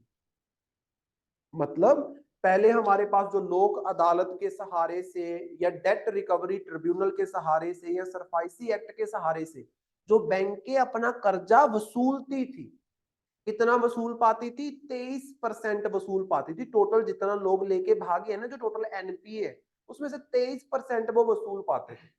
IBC जब से आया है तो वो वसूली बढ़ गई है, 23% से 43% होगी, आप बोल सकते हो अप्रोक्सीमेटली डबल होगी, आप बोल सकते हो। ठीक है, तो ये इसका एक बेनिफिट है। देन उसके बाद रिडक्शन इन एनपीए। आईबीसी आने से पहले 2018 तक अगर हम बात करें, सो हमारे पास जो एनपीए था, टोटल जितने लोन दिए गए हैं उसमें से कितने लोन एनपीए बन गए हैं, नॉन परफॉर्मिंग असेट बन गए हैं, तो वो थे 14.8%। लेकिन अगर सितंबर 2023 का डाटा देखें तो एनपीए रह गए हैं 3.2%। मतलब जो लोन डूब चुके थे अब उनकी गिनती कम हो गई है, क्योंकि आईबीसी के तहत उसकी वसूली अच्छी खासी हो रही है। Increase in the bank profit. Automatically bank का प्रॉफिट तो होगा, जब उनका कर्जा जो उन्होंने दिया था डूब गया था वो वापिस आ रहा है, तो किसको प्रॉफिट होने वाला है? बैंक को ही होने वाला है। Then improvement in the corporate balance sheet. जो ये कंपनियां थी, बड़ी बड़ी कंपनियां कर्जा लेती थी और भाग जाती थी, क्योंकि पहले इतना बड़ा कोई सिस्टम नहीं था और इतना कोई सीरियस नहीं लेता था। लेकिन जब से आईबीसी आया है तो कंपनियों को पता है कि अगर कर्जा लिया है तो वसूली तो वो करके रहेंगे, वसूली करके रहेंगे, तो वो शुरू से ही सोच समझ के चलते हैं। आप एक तरीके से बोल सकते हो कि हमारे देश में कर्जा लेन देन वाला जो सिस्टम है, इसका इन्वायरमेंट इंप्रूव हो गया है। इन्वायरमेंट इंप्रूव होने का मतलब क्या है? कि लोग अब थोड़े सोच समझ के कर्जा लेते हैं और भागने से पहले, बैंक करप्ट होने से पहले भी 100 बार सोचते हैं कि वसूली तो ये करके रहेंगे, तो बैंक करप्ट होने को कोई फायदा नहीं, टाइमली पेमेंट देते रहो, इजिली आपका कर्जा हो जाए। ठीक है। Then enhancement in the corporate governance. Governance का मतलब क्या होता है? मैंने कई बार बताया, पॉलिसी बनाना, पॉलिसी इंप्लीमेंट करना। कॉर्पोरेट गवर्नेंस का मतलब क्या है? बिजनेसेस की जो पॉलिसीज होती हैं, अलग अलग बिजनेसेस की अपनी अपनी पॉलिसीज होती हैं, वो अब अच्छी पॉलिसीज बना रहे हैं क्योंकि उनको डर है इस लॉ का, आप बोल सकते हो। Then global ranking improvement. अगर हम बात करें, हमारा जो रैंक था ऑल ओवर द वर्ल्ड, जब एनपीए वगैरह की बात करते हैं तो 136वें नंबर पे हम आते थे, मतलब बहुत पिछड़े हुए थे। मतलब हमारे यहाँ पे क्वालिटी लोन्स नहीं थे, हम इतना पीछे थे। अब हम काफी आगे आ गए, 52nd रैंक पे आ गए। मतलब हमारे यहाँ पे क्वालिटी ऑफ लोन्स इंप्रूव हो गई है, रिकवरी ऑफ लोन इंप्रूव हो गया है। पहले आप इस मामले में काफी पिछड़े हुए थे। ठीक है। देन उसके बाद अगर हम बात करते हैं stability in the financial system, अब ध्यान से देखो, recovery through the IBC was about 70,000 crore in the fiscal year 2019 and it was the twice amount recovered in 2018। अकेले 2019 के अंदर 70,000 करोड़ रुपया जो डूब गया था बैंकों का, उनके पास वापस आया। अब वो 70,000 करोड़ रुपया बैंक अपनी जेब में थोड़ी ना रखेगा, बैंक आगे किसी को लोन देगा, किसी को लोन देगा तो उससे क्या होगा, हमारा फाइनेंशियल सिस्टम अच्छा हो जाएगा। हमने डिटेल में इन सब चीजों को देखा है। अब कुछ इश्यूज भी आ रहे हैं आईबीसी के। इश्यूज के बारे में देखो, नंबर 1 तो है over burden of national company law tribunal benches. ये एनसीएलटी क्या है, national company law tribunal. National company law tribunal, tribunal मतलब एक ऐसी कोर्ट जो किसी खास मुद्दे के लिए बनाई जाती है। और ये जो आपका ट्रिब्यूनल है, ये खास तौर पे कंपनीज के जो इश्यूज होते हैं, जो कंपनीज एक्ट 2013 के अंदर रजिस्टर है, उनके जो इश्यूज होते हैं उसको रिजॉल्व करने के लिए बनाया गया है। अब मुद्दा क्या है, हमारे देश में ना टोटल 16 बेंच है नेशनल कंपनी लॉ ट्रिब्यूनल के। उन 16 बेंच में आपको सिर्फ 20 मेंबर देखने को मिल रहे हैं। 16 बेंच है और मेंबर कितने हैं, 20, मतलब गड़बड़ है। एक बेंच में अच्छे खासे आपको मेंबर्स दिखने चाहिए, 20 मेंबर ही आपको देखने को मिल रहे हैं टोटल। तो मतलब क्या है, यहाँ पे कमी है अच्छी क्वालिटी और स्किलफुल एम्प्लॉइज की, जो इस ट्रिब्यूनल्स को चलाएंगे, आप बोल सकते हो। अब देखो वहां पे इतनी ज्यादा कोई स्ट्रेंथ तो है नहीं, मेंबर बड़े कम है, मेंबर कम है, काम बढ़ गया आईबीसी आने की वजह से। आईबीसी के मुद्दे भी यहीं पे जाते हैं। आईबीसी आने की वजह से क्या है, काम वहां पे बढ़ गया, काम बढ़ गया, मेंबरशिप उतनी है। अब ऐसी सी बात है कि मेरे पास सारा काम आ जाए, लेकिन मैं तो एक ही हूं ना। अगर मेरे पास ज्यादा काम आ रहा है तो मुझे हेल्प करने के लिए 4-5 बंदे चाहिए, वो यहाँ पे पहुंचे नहीं है, तो मतलब जिसकी वजह से डिलेज होने स्टार्ट हो जाएंगे। सेकंड वाला देखो, इसमें बोला गया था कि 180 दिनों के अंदर अंदर क्या होगा, वसूली की जाएगी। लेकिन 180 दिन नहीं, 867 दिन लगते हैं आईबीसी के अंदर वसूली करने के लिए। बोला कितने गए थे, 180, लगते कितने हैं, 867। तो देख लो कितना डिले है, जितना बोला गया था उतना नहीं हो पा रहा, तो ये भी कमी है। Then gap in the asset value maximisation. Asset value maximisation का मतलब क्या होता है कि कोई भी आपकी संपत्ति है उसकी वैल्यू कैसे टाइम के साथ बढ़ती है। अब यहाँ पे गड़बड़ क्या हो रही है कि जैसे फॉर एग्जांपल सरकार का तो सीधा सा सिस्टम होता है ना कि अगर ये मैंने खरीदना है, आज खरीदूंगा तो इतने का, 10 साल के बाद खरीदूंगा इतना डेप्रिसिएशन होगा, इतने का होगा। वो जो वैल्यू असेसमेंट करते हैं ना कि कंपनी की प्रॉपर्टी कितने की होगी, वो वैल्यू असेसमेंट में गड़बड़ है, जिसकी वजह से कंपनी की प्रॉपर्टी उस दाम पे नहीं वो रिकॉग्नाइज करते हैं जितने पे करना चाहिए, वो भी गड़बड़ यहाँ पे है। Then methodological issues in appraisal. जो मेथड जिस तरीके का इस्तेमाल किया जाता है आईबीसी के अंदर ये वसूलियां करने के लिए, उसमें गड़बड़ है। Low approval rate of the resolution plan. जो आप रेजोल्यूशन प्लान बनाते हो कि मान लो कंपनी ने कर्जा लिया था बैंक से, अब किस तरीके से धीरे धीरे करके वो कंपनी वापस पे बैक करेगी और उस कर्जे से मुक्त होगी, वो जो प्लान आप बनाते हो उसमें गड़बड़ हो जाती है, उसके ऊपर इश्यूज खड़े हो जाते हैं कंपनी एंड बैंक के बीच में, तो वो भी गड़बड़ है हमारे पास। That's it. यहाँ पे नीचे आपको वे फॉरवर्ड दिया गया है कि आप जैसे फ्रांस के अंदर रिफॉर्म्स हमें 2021 के अंदर देखने को मिले इसी मामले को लेकर, तो उनसे हम कुछ सीख सकते हैं। तो आईबीसी एक इंपॉर्टेंट टॉपिक है, इसके ऊपर भी कई बार क्वेश्चन पूछा गया है, प्री के अंदर भी और मेंस के अंदर भी पूछा गया है, ठीक है। देन हमारे पास है लिथियम एक्सप्लोरेशन। लिथियम देखो बड़ा इंपॉर्टेंट है, हम इलेक्ट्रिक व्हीकल्स की बात करते हैं तो लिथियम आयन बैटरीज का वहां पे इस्तेमाल किया जाता है। लिथियम आयन बैटरीज का इस्तेमाल करके ही खास तौर पे हमारे देश में इलेक्ट्रिक व्हीकल्स चलेंगे, सिंपल चीज जो है। अब यहाँ पे हमें लिथियम चाहिए, और लिथियम आपको मिलेगा कहाँ पे, लिथियम मिलेगा खास तौर पे आपको साउथ अमेरिका के अंदर। लिथियम आपको कहाँ पे मिलेगा, साउथ अमेरिका के अंदर, जहां पे 3 कंट्रीज है आपके पास। एक तो इस तरीके से कंट्री आपने देखी होगी, ऐसे स्ट्रिप सी है, क्योंकि स्ट्रिप क्यों है यहाँ पे, इधर ना एक माउंटेन रेंज है एक्चुअली, इधर ऐसे खास तौर पे इधर है एक माउंटेन रेंज है ऐसे, जिसका नाम है एंडीज। जिसका नाम है एंडीज। जैसे हमारे हिमालयज है ना, हिमालयज एक नेचुरल बाउंड्री बनाते हैं इंडिया और चाइना के बीच में, जिसकी वजह से इंडिया चाइना कभी एक नहीं हो पाया, आप बोल सकते हैं, मतलब कभी एक यहाँ पे रूलर नहीं हो पाया क्योंकि बीच में हिमालयज है। वैसे ही इधर आपके पास कंट्री पड़ती है, एक बड़ी सी country, that is Argentina, that is Argentina. और इधर आपके पास है चिले, और ऊपर आपके पास एक यहाँ पे कंट्री है दैट इज बोलीविया। ये तीन कंट्रीज हैं जहां पे आपको देखने को मिलेगी लिथियम ट्राइएंगल। लिथियम ट्राइएंगल जब बोला जाएगा ना तो इसमें तीन कंट्रीज आती हैं, एक तो चिले, अर्जेंटीना, बोलीविया। इन तीन कंट्रीज में आपके पास लिथियम के रिजर्व हैं भर भर के। तो उस दिन नहीं बताया था मैंने आपको, golden crescent and golden triangle. याद करो कि इंडिया के ईस्ट में गोल्डन ट्राइएंगल है, इंडिया के वेस्ट में गोल्डन क्रेसेंट है। उसका मतलब क्या है कि इंडिया के ईस्ट में म्यांमार वगैरह में ओपीएम की खेती होती है, और वेस्ट में हमारे पास ईरान, पाकिस्तान, अफगानिस्तान में ओपीएम की खेती होती है। तो जस्ट रिकॉग्नाइज करने के लिए, डेजिग्नेट करने के लिए इसको बोल देते हैं लिथियम ट्राइएंगल, साउथ अमेरिका में मिलेगी। ठीक है, तो हुआ क्या है, India has reached a historic milestone by signing an agreement between खनिज विदेश इंडिया लिमिटेड, दैट इज काबिल, हमारी कंपनी है, सरकारी company, and Argentina's state owned enterprise जिसका नाम है केमियन सी।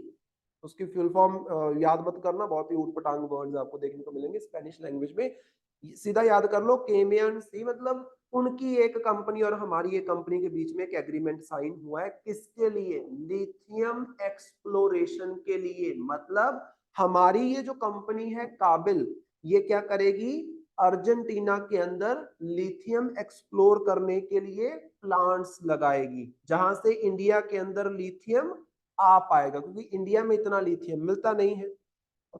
The agreement allows Kabil to explore and develop 5 lithium brine blocks। तो यहाँ पे आप 5 लिथियम के जो प्लांट्स हैं वो एस्टेब्लिश करोगे इस एग्रीमेंट के तहत। कहां पे, अर्जेंटीना के अंदर। इसको आपने याद रखना है। और यहाँ पे आपको लिथियम ट्रायंगल मिलेगा, that is in Chile, Bolivia and Argentina के बीच में। ये बेसिक बेसिक चीजें याद रखो। यहाँ पे ये जो एंडीज माउंटेन रेंज है ना, खासतौर पे इसी माउंटेन रेंज में लिथियम मिलता है आपको। लिथियम क्या है, एक मिनरल, और इन्हीं मिनरल से मिलके, इन्हीं इनऑर्गेनिक कंपोनेंट से मिलके माउंटेन्स बनते हैं। ठीक है, एंडीज माउंटेन रेंज में आपको लिथियम के रिजर्व अच्छे खासे देखने को मिलेंगे, और ये तीन कंट्रीज जहां पे सबसे ज्यादा रिजर्व आपको देखने को मिलता है। अर्जेंटीना की अगर हम बात करें, ध्यान से देखो, यहाँ पे ना कुछ बड़ी बड़ी कंट्रीज है। एक आपके पास ऐसे बड़ी सी कंट्री है ब्राजील, यहाँ पे सबसे बड़ी कंट्री इज ब्राजील, जहां पे आपको अमेज़न फॉरेस्ट देखने को मिलेगा, क्योंकि यहाँ पे एक नदी बहती है जिसका नाम है अमेज़न, जो दुनिया की सबसे लार्जेस्ट नदी है। लार्जेस्ट एक होता है लॉन्गेस्ट, वो आपके पास नील नदी है, लॉन्गेस्ट जो है, ये लार्जेस्ट है अमेज़न। और दुनिया का सबसे घने जंगल जो है that is Amazon rain forest, जो इस नदी के आसपास ब्राजील में मिलते हैं, जिसको लंग्स ऑफ द वर्ल्ड बोला जाता है, क्योंकि सबसे घने जंगल है तो वहां से क्या मिलेगा आपको, ऑक्सीजन, अभी बोला जाता है lungs of the world. So second largest country of south America is Argentina. Brazil के बाद जो बड़ी कंट्री है, यहाँ पे देख लो, वो ऊपर ग्रीन वाला ब्राजील है, नीचे पिंक वाला जो है वो पूरा अर्जेंटीना है, और बीच में ऑरेंज वाला जो है वो है आपका बोलीविया।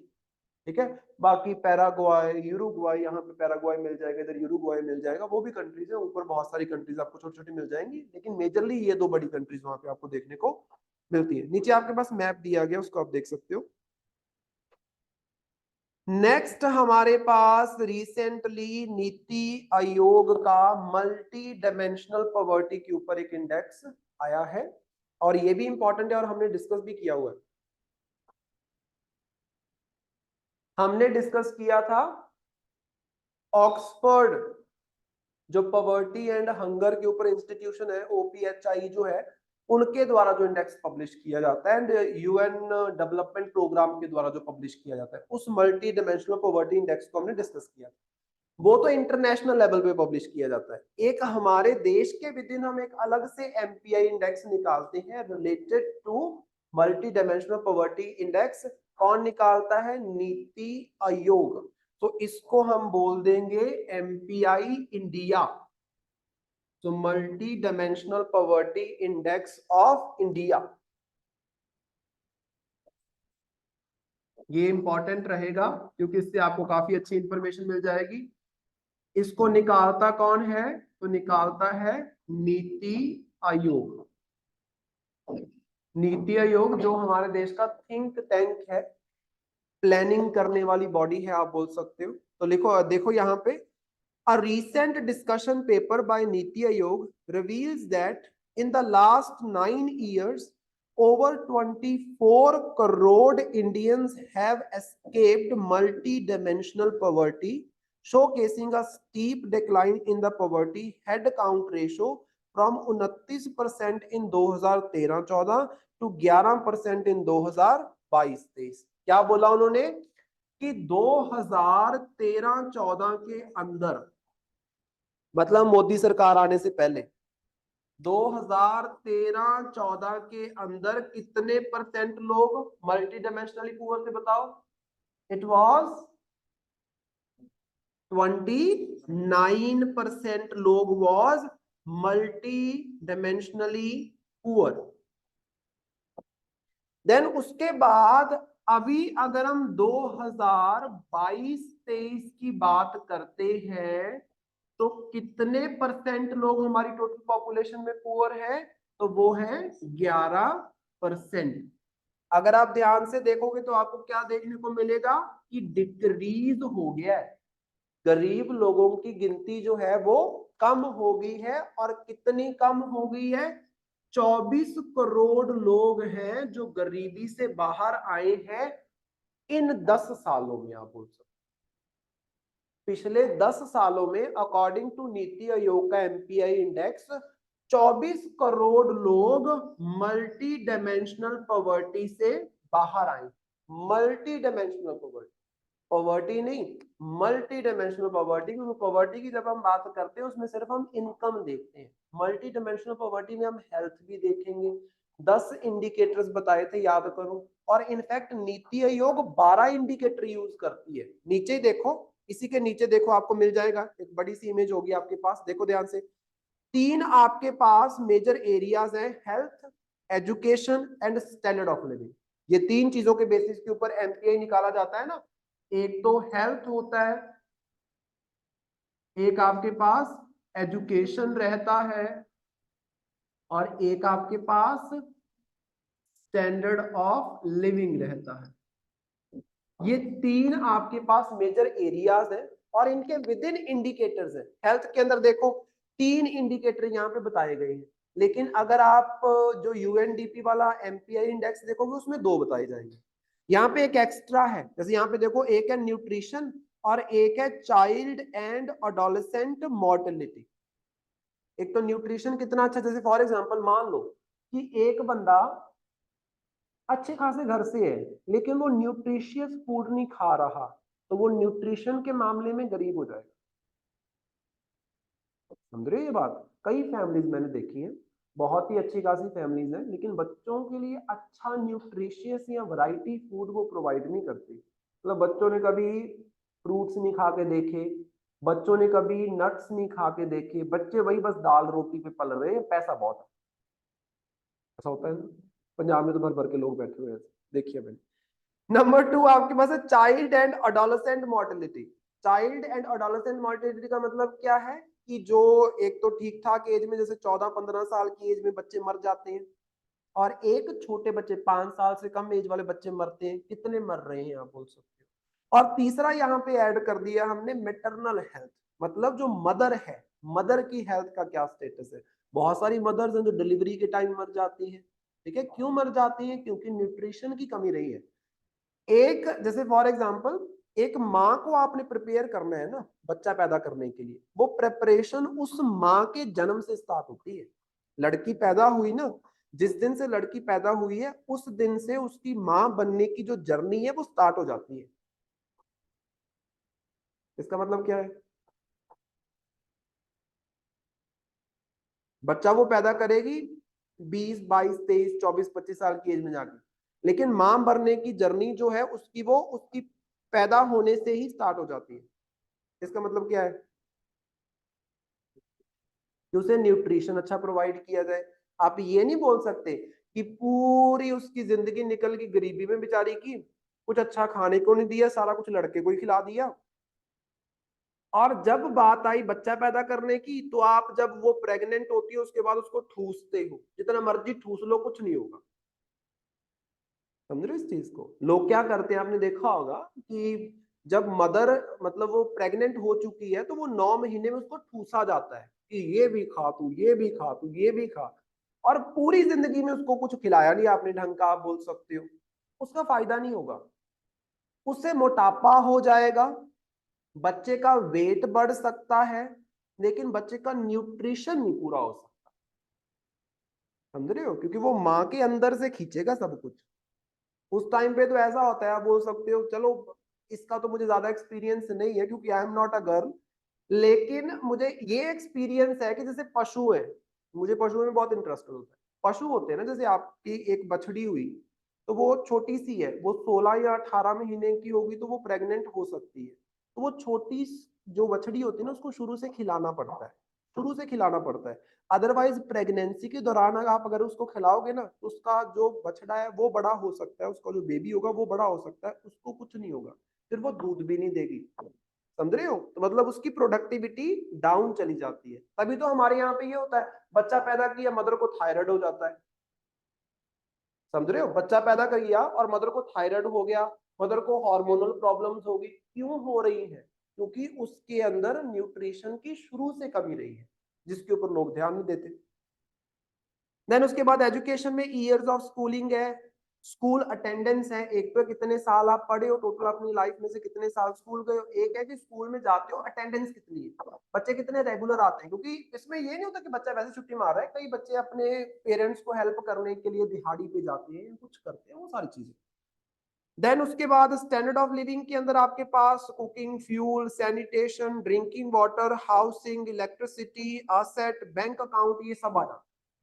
तो टोटल यहाँ पे 12 आपको इंडिकेटर्स दिए गए हैं। यूएन डेवलपमेंट प्रोग्राम जो है वो 10 इंडिकेटर बताता है, नीति आयोग 12 बताता है। इसमें से अगर आप 33% में गरीब हो तो आप गरीब हो। इसमें से अगर आप 1/3 में गरीब हो ना, तो आप गरीब हो। कौन से गरीब? Multi dimensionally poor. ठीक है, अलग अलग फैक्टर फैक्टर से गरीब आप बोल सकते हो। तो ये डाटा आपने एक तो याद रखना है। देन उसके बाद नीचे देखो की फाइंडिंग्स जो बताई गई हैं। की फाइंडिंग्स क्या है? Steep decline in the poverty head count. Head count ratio का मतलब क्या होता है? बंदे गिनना कि कितने करोड़ लोग पुअर है। हेड काउंट का मतलब है 1, 2, 3, 4। तुम्हारे हेड गिननी है ना मैंने, that is the head count. कि काउंटिंग करना कि इतने करोड़ बंदे पुअर है, that is the head count ratio. So वो कम हो गया। मैंने आपको बताया पहले 29% हमारी टोटल जनता में से 29% पुअर थे, अब 11% रह गए। 24 करोड़ बंदे इस पॉवर्टी से बाहर आए। 24 करोड़ फैमिलीज नहीं बोला मैंने, 24 करोड़ पर्सन। एक एक पर्सन काउंट किया, एक फैमिली में 5 है तो 5 काउंट किए। ठीक है। देन उसके बाद positive improvement in all 12 MPI indicators. 12 के 12 इंडिकेटर्स में हमारे देश के अंदर इंप्रूवमेंट देखने को मिली है। फास्टर डिक्लाइन हुआ है पुअर स्टेट्स के अंदर, जैसे यूपी, बिहार के अंदर अगर हम बात करें, सबसे ज्यादा गरीबी आपको देखने को मिलती है यहाँ पे। इंप्रूवमेंट भी पिछले 10 सालों में सबसे ज्यादा देखने को मिली, गरीबी सबसे ज्यादा है, इंप्रूवमेंट भी सबसे ज्यादा यहीं पे हुई है। देन उसके बाद एसडीजी टारगेट 2, जो सस्टेनेबल डेवलपमेंट गोल 2 है, वो क्या बात करता है? पॉवर्टी खत्म करने की बात करता है कि पॉवर्टी को खत्म किया जाए। सो पॉवर्टी खत्म करने के लिए हम उस टारगेट को अचीव कर रहे हैं, 2030 तक अचीव करना है, हम बड़ा क्लोज चले जा रहे हैं। हम अगर 29% से 11% कर सकते हैं, अभी तो 2022-23 की उन्होंने बात की है, तो 2030 तक जाते जाते तो ये उड़ा ही देंगे 11% भी। हमारे देश में कोई भी मल्टी डायमेंशनली पुअर नहीं होगा, मतलब आप सस्टेनेबल डेवलपमेंट गोल को अचीव कर लोगे। देन उसके बाद सक्सेसफुल गवर्नमेंट इनिशिएटिव, गवर्नमेंट के कुछ अच्छे इनिशिएटिव इस के रिलेटेड। नंबर 1 है पोषण अभियान, जो ये मिड डे मील स्कीम हमारे पास चलती है। देन एनीमिया मुक्त भारत, जो खास तौर पे मैटरनल हेल्थ के साथ रिलेटेड है। एनीमिया मुक्त में आयरन की लड़कियों की जो कमी होती है उसको दूर किया जाए, बच्चियों की, एडोलेसेंट गर्ल्स की। देन उसके बाद टारगेटेड पब्लिक डिस्ट्रीब्यूशन सिस्टम जो पीडीएस है, उसमें अच्छा फूड प्रोवाइड किया जा रहा है। नेशनल फूड सिक्योरिटी एक्ट, जिसमें अराउंड अराउंड यहाँ पे देखो 81 करोड़ बेनिफिशरीज हैं, 81 करोड़ लोग राशन जो कार्ड है उसका इस्तेमाल करके ये फूड परचेज करते हैं। हमारे देश में कितनी आबादी है? 142 करोड़, उसमें से 81 करोड़ लोग इसके बेनिफिशियरी हैं। देन प्रधानमंत्री गरीब कल्याण योजना, गरीब अन्न योजना, ये सारी जो स्कीम्स है इनके बदौलत आप बोल सकते हो नीति आयोग ने बोला कि ये इंप्रूवमेंट हमें देखने को मिली है। उसके बाद हमारे पास है पुंगानूर काउस। पुंगानूर काउस आपने न्यूज में सुनी होगी, छोटी छोटी इतनी इतनी होती है, बछड़े जितनी, बड़ी काऊ भी इतनी सी होती है, छोटी सी। तो पुंगानूर काऊ की अगर हम बात करते हैं, ये आपको नीचे फोटो भी आपको मिल जाएगी। सो ये जो पुंगानूर काऊ है ये नेचुरली आपको आंध्र प्रदेश के अंदर देखने को मिलेगी, लेकिन रिसेंट ईयर्स में ये हो रहा था कि इसकी जो ब्रीडिंग कम होने की वजह से इनकी गिनती कम होती जा रही थी। तो अगर ये खत्म हो जाती तो मतलब आप एक स्पीशी को खो देते। बहुत सारी स्पीशीज एक्सटिंक्ट हुई है, एक ये भी एक्सटिंक्ट हो जाती, कोई ज्यादा नुकसान नहीं होता, लेकिन स्टिल हमारे पास डाइवर्सिटी होनी चाहिए। अब पुंगानूर काऊ की अगर हम बात करते हैं, मतलब लोग तो ये बोलते हैं कि तुम कुत्ता पालते हो, बिल्ली पालते हो, ये गाय पाल लो, छोटी सी तो है, छोटी सी गाय होती है, आप बोल सकते हो इतनी सी। हम बोलते हैं ना बड़ी स्पेस, इसको पाल लो, 1-1.5 लीटर दूध देती है ये मैक्सिमम, इससे ज्यादा नहीं देती, कैपेसिटी भी देखो बेचारी इतनी सी तो है ना। तो उस वजह से सो ये न्यूज में इसलिए आई क्योंकि प्राइम मिनिस्टर ने रिसेंटली इसके साथ फोटोज अपलोड कर दी थी, ठीक है, उनको चारा खिलाते हुए। वो गए थे इधर अपना आंध्र प्रदेश में, ये प्राण प्रतिष्ठा थी ना इसकी, राम मंदिर की।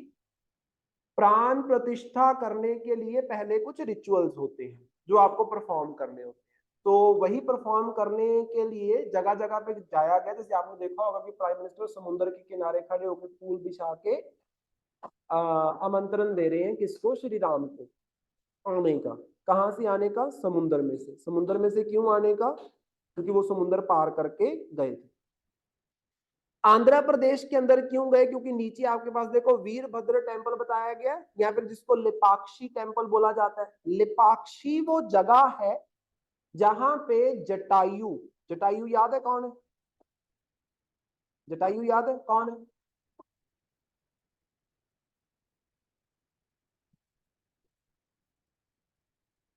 हाँ जी शिखा, जटायु कौन? तुम लोगों ने रामायण नहीं देखी?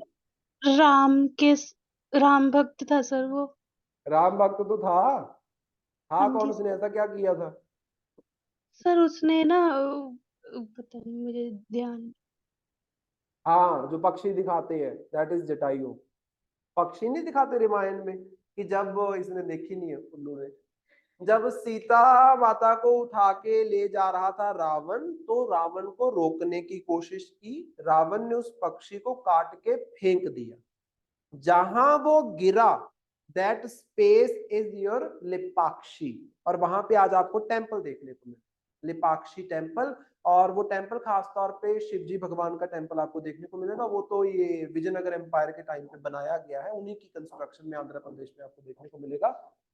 सो वहां पे प्राइम मिनिस्टर गए थे और इनको चारा वगैरह खिलाया, फोटो पोस्ट कर दी, बस इतने में ये फेमस हो गई। तो इसके बारे में आपने याद रखना है।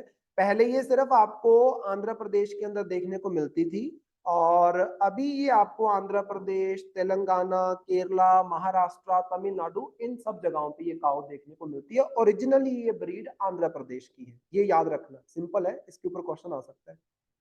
देन नेक्स्ट इसके साथ रिलेटेड ये वीरभद्र टेम्पल। वीरभद्र टेम्पल आपको लेपाक्षी में देखने को मिलेगा, इसको लेपाक्षी टेम्पल भी बोला जाता है। वही सारी स्टोरी आपको बताएगी जो मैंने आपको बता दिया कि आंध्र प्रदेश में प्राइम मिनिस्टर गए थे, प्राण प्रतिष्ठा थी, सो उससे पहले कुछ रिचुअल्स परफॉर्म करने थे। और यहाँ पे आप बोल सकते हो कि जटायु जो था वो यहाँ पे गिरा था जब उसको काट के फेंका गया रावण के द्वारा। और आप बोल सकते हो कि यहाँ पे आपको फुटप्रिंट्स भी देखने को मिलेंगे गॉडेस सीता के, सीता माता के जो फुटप्रिंट्स हैं वो भी इस टेम्पल में आपको देखने को मिलेंगे। ये टेम्पल जो है ये 1533 के अराउंड बनाया गया है, विजयनगर रूलर्स के द्वारा। 1533 मतलब जब विजयनगर एम्पायर खत्म हो रहा था, क्योंकि 1300 समथिंग में ये स्टार्ट हुआ था और 1500 समथिंग में जाके तो ये खत्म हो रहा था।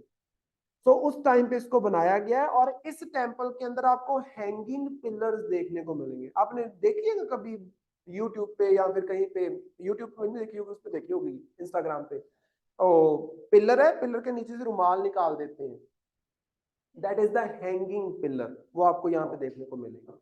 यहाँ पे नीचे देखो ये बना हुआ है टेम्पल, साइड में पिलर्स बने हुए हैं। तो टेम्पल की जो मेन कंस्ट्रक्शन है वहां पे आपको कुछ ऐसे पिलर देखने को मिलेंगे जो नीचे ग्राउंड के साथ कनेक्टेड नहीं है, नीचे से रुमाल निकल जाता है और वो पिलर खड़े हुए हैं, आप बोल सकते हो। समझ रहे हो? इस तरीके, मतलब आज बनाना आसान है, आज कुछ मुश्किल नहीं है। यहाँ पे मैं नीचे 2-4 ईंटें लगा दूं, ऊपर डाल के सरिया और लगा के कंक्रीट का पिलर बना के बाद में ईंटों को निकाल दूं, बन गया हैंगिंग पिलर। आज बात अलग है, उस टाइम पे तो ऐसा कोई सरिया का इस्तेमाल नहीं होता था, है ना। उस टाइम पे तो सीधा पत्थर का इस्तेमाल, उसमें ऐसे हैंगिंग पिलर्स बनाना वो बड़ी एक मतलब अच्छी चीज होती है। तो वो आपको विजयनगर एम्पायर के अंदर देखने को मिलेगी। तो इसको आपने याद रखना है, इंपॉर्टेंट है। खास तौर पे लॉर्ड शिवा की श्राइन आपको यहाँ पे देखने को मिलती है। नेक्स्ट हमारे पास है centre for fourth industrial revolution. Fourth industrial revolution बोला जाता है जो आजकल आपको ये artificial intelligence, internet of things, ये नई नई टेक्नोलॉजीज जो देखने को मिल रही है ना, दैट इज मतलब ये जो कंप्यूटराइजेशन हो रही है जो ये robotics technologies, computerisation, automatic machines, automatic industry machines, ये सब आपको देखने को मिल रहा है। Computer based machine, AI based machine, ये सब है fourth revolution in the industry. इससे पहले 3 रेवोल्यूशन हो चुके हैं। 17th 18th सेंचुरी में सबसे पहले रेवोल्यूशन हुआ था जब इंजन की खोज की गई। पढ़ते हो ना उसके बारे में छोटी क्लासेस में कि इंजन की खोज की गई थी, फिर डीजल इंजन, आपको इस तरीके से जो चीजें।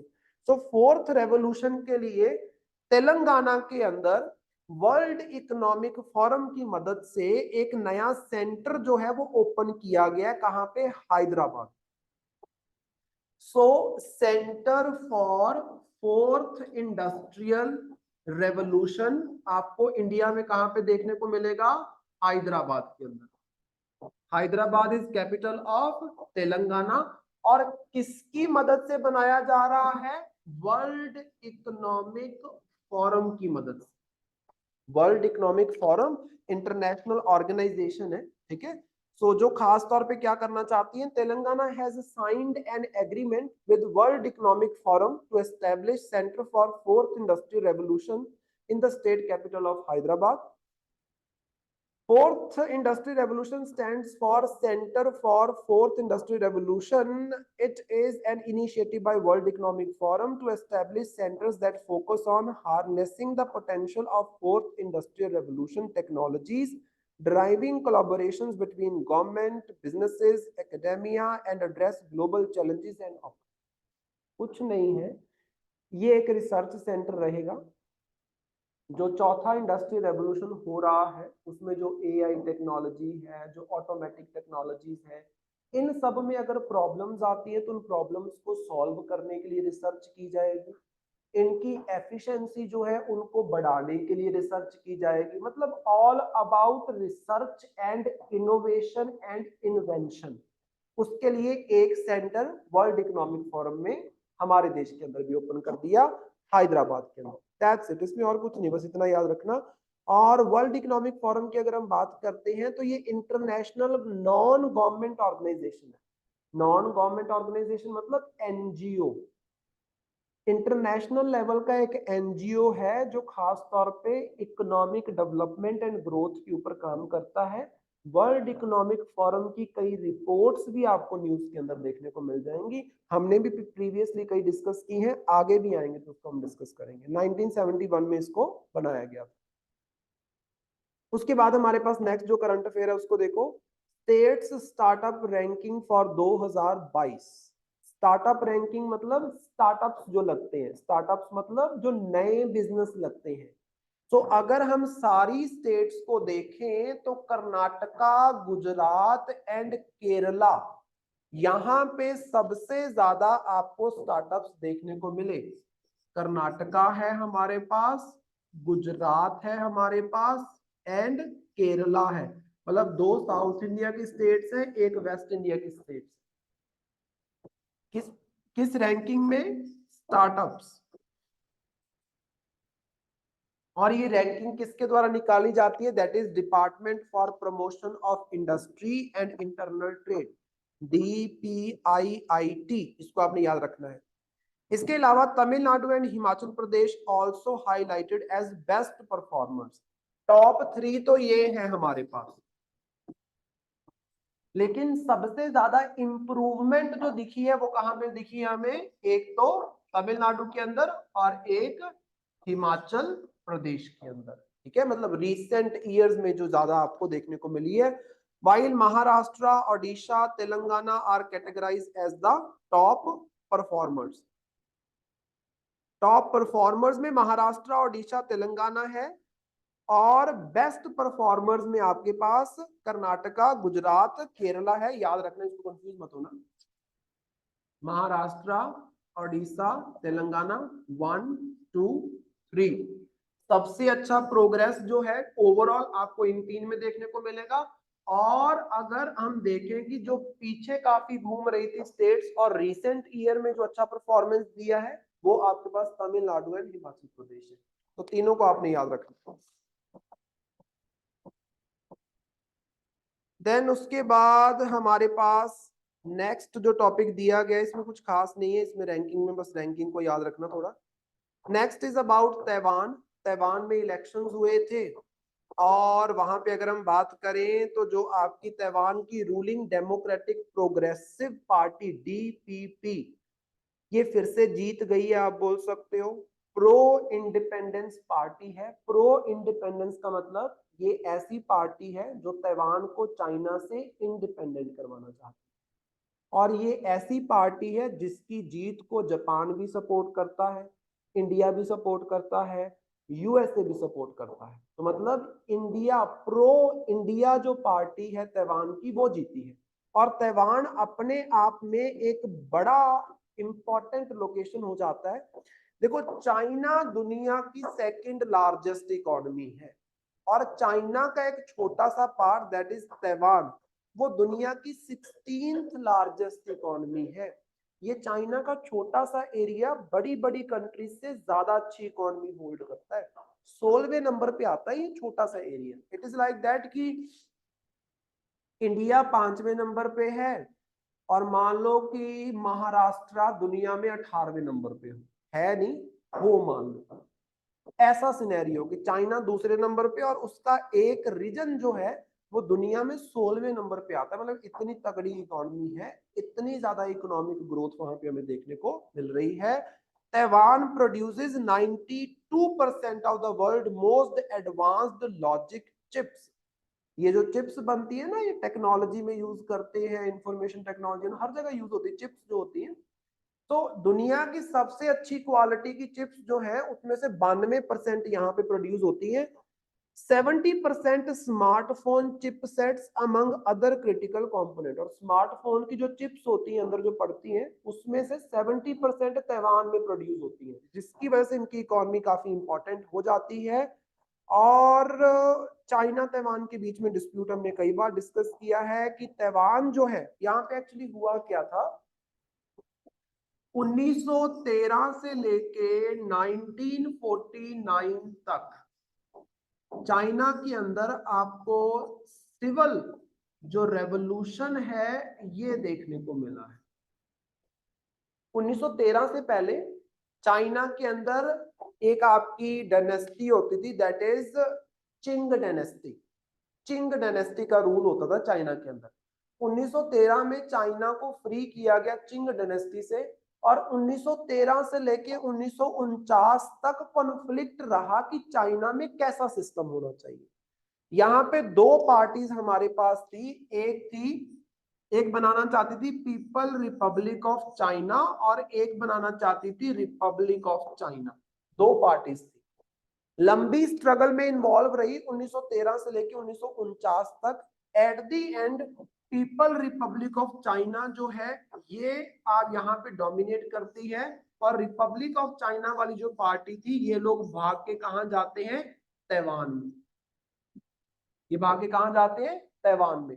और उसके बाद से आपको ये देखने को मिलता है कि ताइवान के अंदर एक अलग सिस्टम चलता है और पूरे चाइना में अलग सिस्टम चलता है, समझ रहे हो। तो यहाँ पे अगर आप देखोगे ना कि मान लो ये चाइना है आपका, अगर आप मैप के ऊपर देखो तो काफी काफी इंपॉर्टेंट ये हो जाता है। जैसे मान लो दिस इज चाइना, और यहाँ पे आपको ये छोटा सा एरिया देखने को मिलेगा, दैट इज ताइवान। इस तरफ ऊपर आपको यहाँ पे देखने को मिल जाएगा जापान, समझ रहे हो। तो ये काफी इंपॉर्टेंट एरिया है, और यहाँ पे ओशन कौन सा है, पैसिफिक ओशन। और इधर आपके पास मिल जाएगा यूएसए। जब चाइना यूएसए के बीच में हमें पता है कि कॉन्फ्लिक्ट चलता है, और यूएसए क्या करता है, यूएसए ताइवान को सपोर्ट करता है। यूएसए ऐसे तो नहीं बोलता कि ताइवान जो है ये अलग से कंट्री है, यूएसए मानता तो यही है कि Taiwan is part of China. India भी यही मानता है कि Taiwan is part of China, but वो इंटरनली यहाँ की पॉलिटिक्स को यूएसए डोमिनेट करता है, क्योंकि यहाँ के जो पॉलिटिकल लीडर्स हैं उनकी चाइना के साथ नहीं बनती। क्यों नहीं बनती, दिस कॉन्फ्लिक्ट, कि दोनों के बीच में लंबी स्ट्रगल रही है, और at the end people Republic of China बनता है, और रिपब्लिक ऑफ चाइना वाली पार्टी जो है इनको भाग के इस आइलैंड में छुपना पड़ता है। और अगर आज हम बात करें तो चाइना दुनिया में 16th नंबर पे आता है, जब हम इकोनॉमी की, ताइवान की जब हम बात करें तो 16th नंबर पे आता है, और चाइना की बात करें तो दूसरे नंबर पर। बड़ा इंपॉर्टेंट है। और ये जो बीच में आपके पास है ये area, this is called as Taiwan strait. Strait क्या होता है, दो बड़ी वाटर बॉडीज को जो कनेक्ट करता है।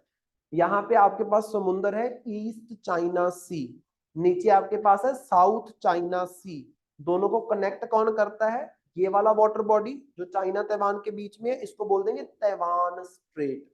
ठीक है, यहाँ पे भी ताइवान एंड चाइना के बीच में अक्सर आपको कॉन्फ्लिक्ट जो है वो देखने को मिल जाएगा।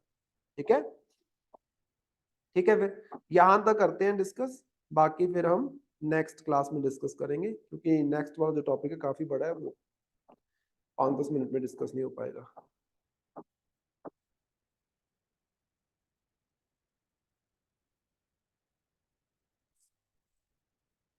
जाया इतना दुखी होकर बैठा हुआ था कब से, पहले ही चला जाता है। मैंने कौन सा रोकना था,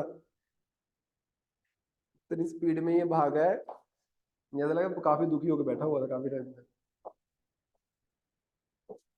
ठीक है जी, मैंने क्वेश्चन लिखवा दिया आपको, एक क्वेश्चन और लिखो।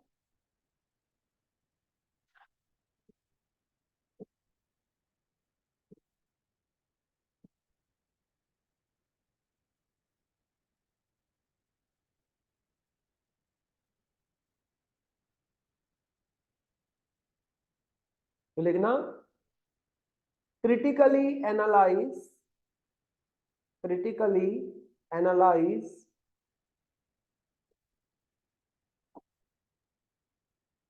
the achievements and critically analyze the achievements and issues related to achievements and issues related to insolvency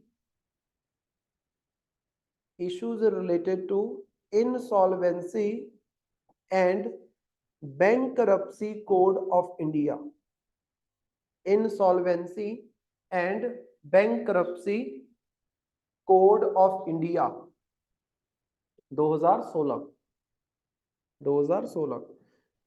इसके जो अचीवमेंट्स हैं उसके बारे में एंड इसके इश्यूज के बारे में लिखना है। जो करंट अफेयर में दिया गया इसको भी पढ़ना, और बाकी खुद की रिसर्च भी करना, और जितना सिंपल से सिंपल तरीके से लिख सकते हो उतना सिंपल से सिंपल तरीके से आपने इसको लिखना है।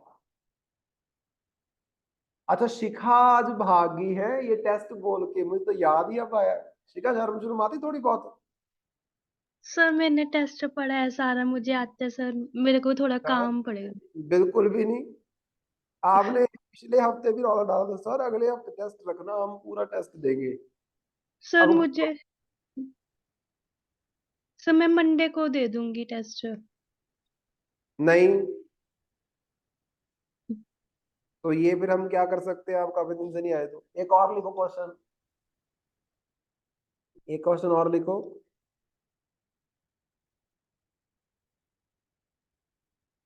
According to recent data, according to recent data, pulse production, according to recent data, pulse production in India has increased, pulse production in India has increased, comma, critically analyze, critically analyze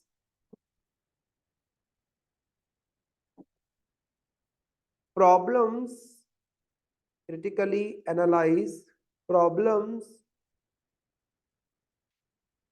problems या फिर factors लिख लो, factors responsible, critically analyze factors responsible for the stagnation of pulses, for the stagnation of pulse,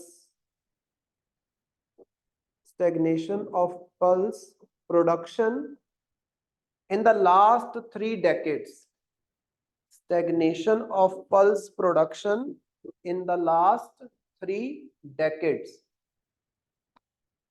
so recently थोड़ा बहुत हमें दिखा है कि इसमें इम्प्रूवमेंट हो रही है, लेकिन स्टिल पिछले 3 दशकों को देखते हैं तो काफी गड़बड़ है, स्टैग्नेशन है, हमने जैसे बात की। सो इसके ऊपर आपने लिखना है कि क्या क्या प्रॉब्लम्स हैं इसमें, ये इंपॉर्टेंट है।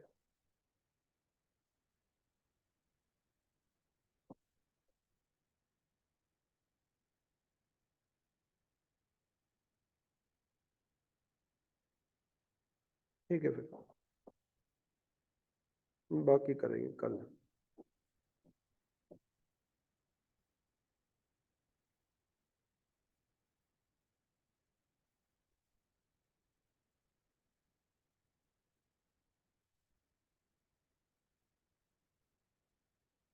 ठीक है जी, ये समझ आया? पढ़ लेना इसको, ऐसे गंदी शक्लें बनाई हुई है शानू ने, तो ऐसी शक्ल बनाई जैसे पता नहीं किसी ने पीटा हो।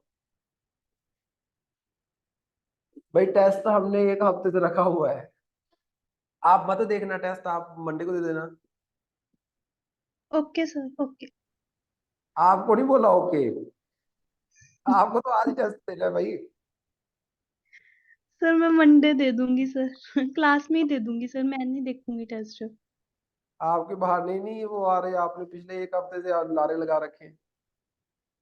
सर आज अचानक काम पड़ गया, मुझे आना था सर। बिजनेस चल रहे हैं आपके। ठीक, ओके बेटा।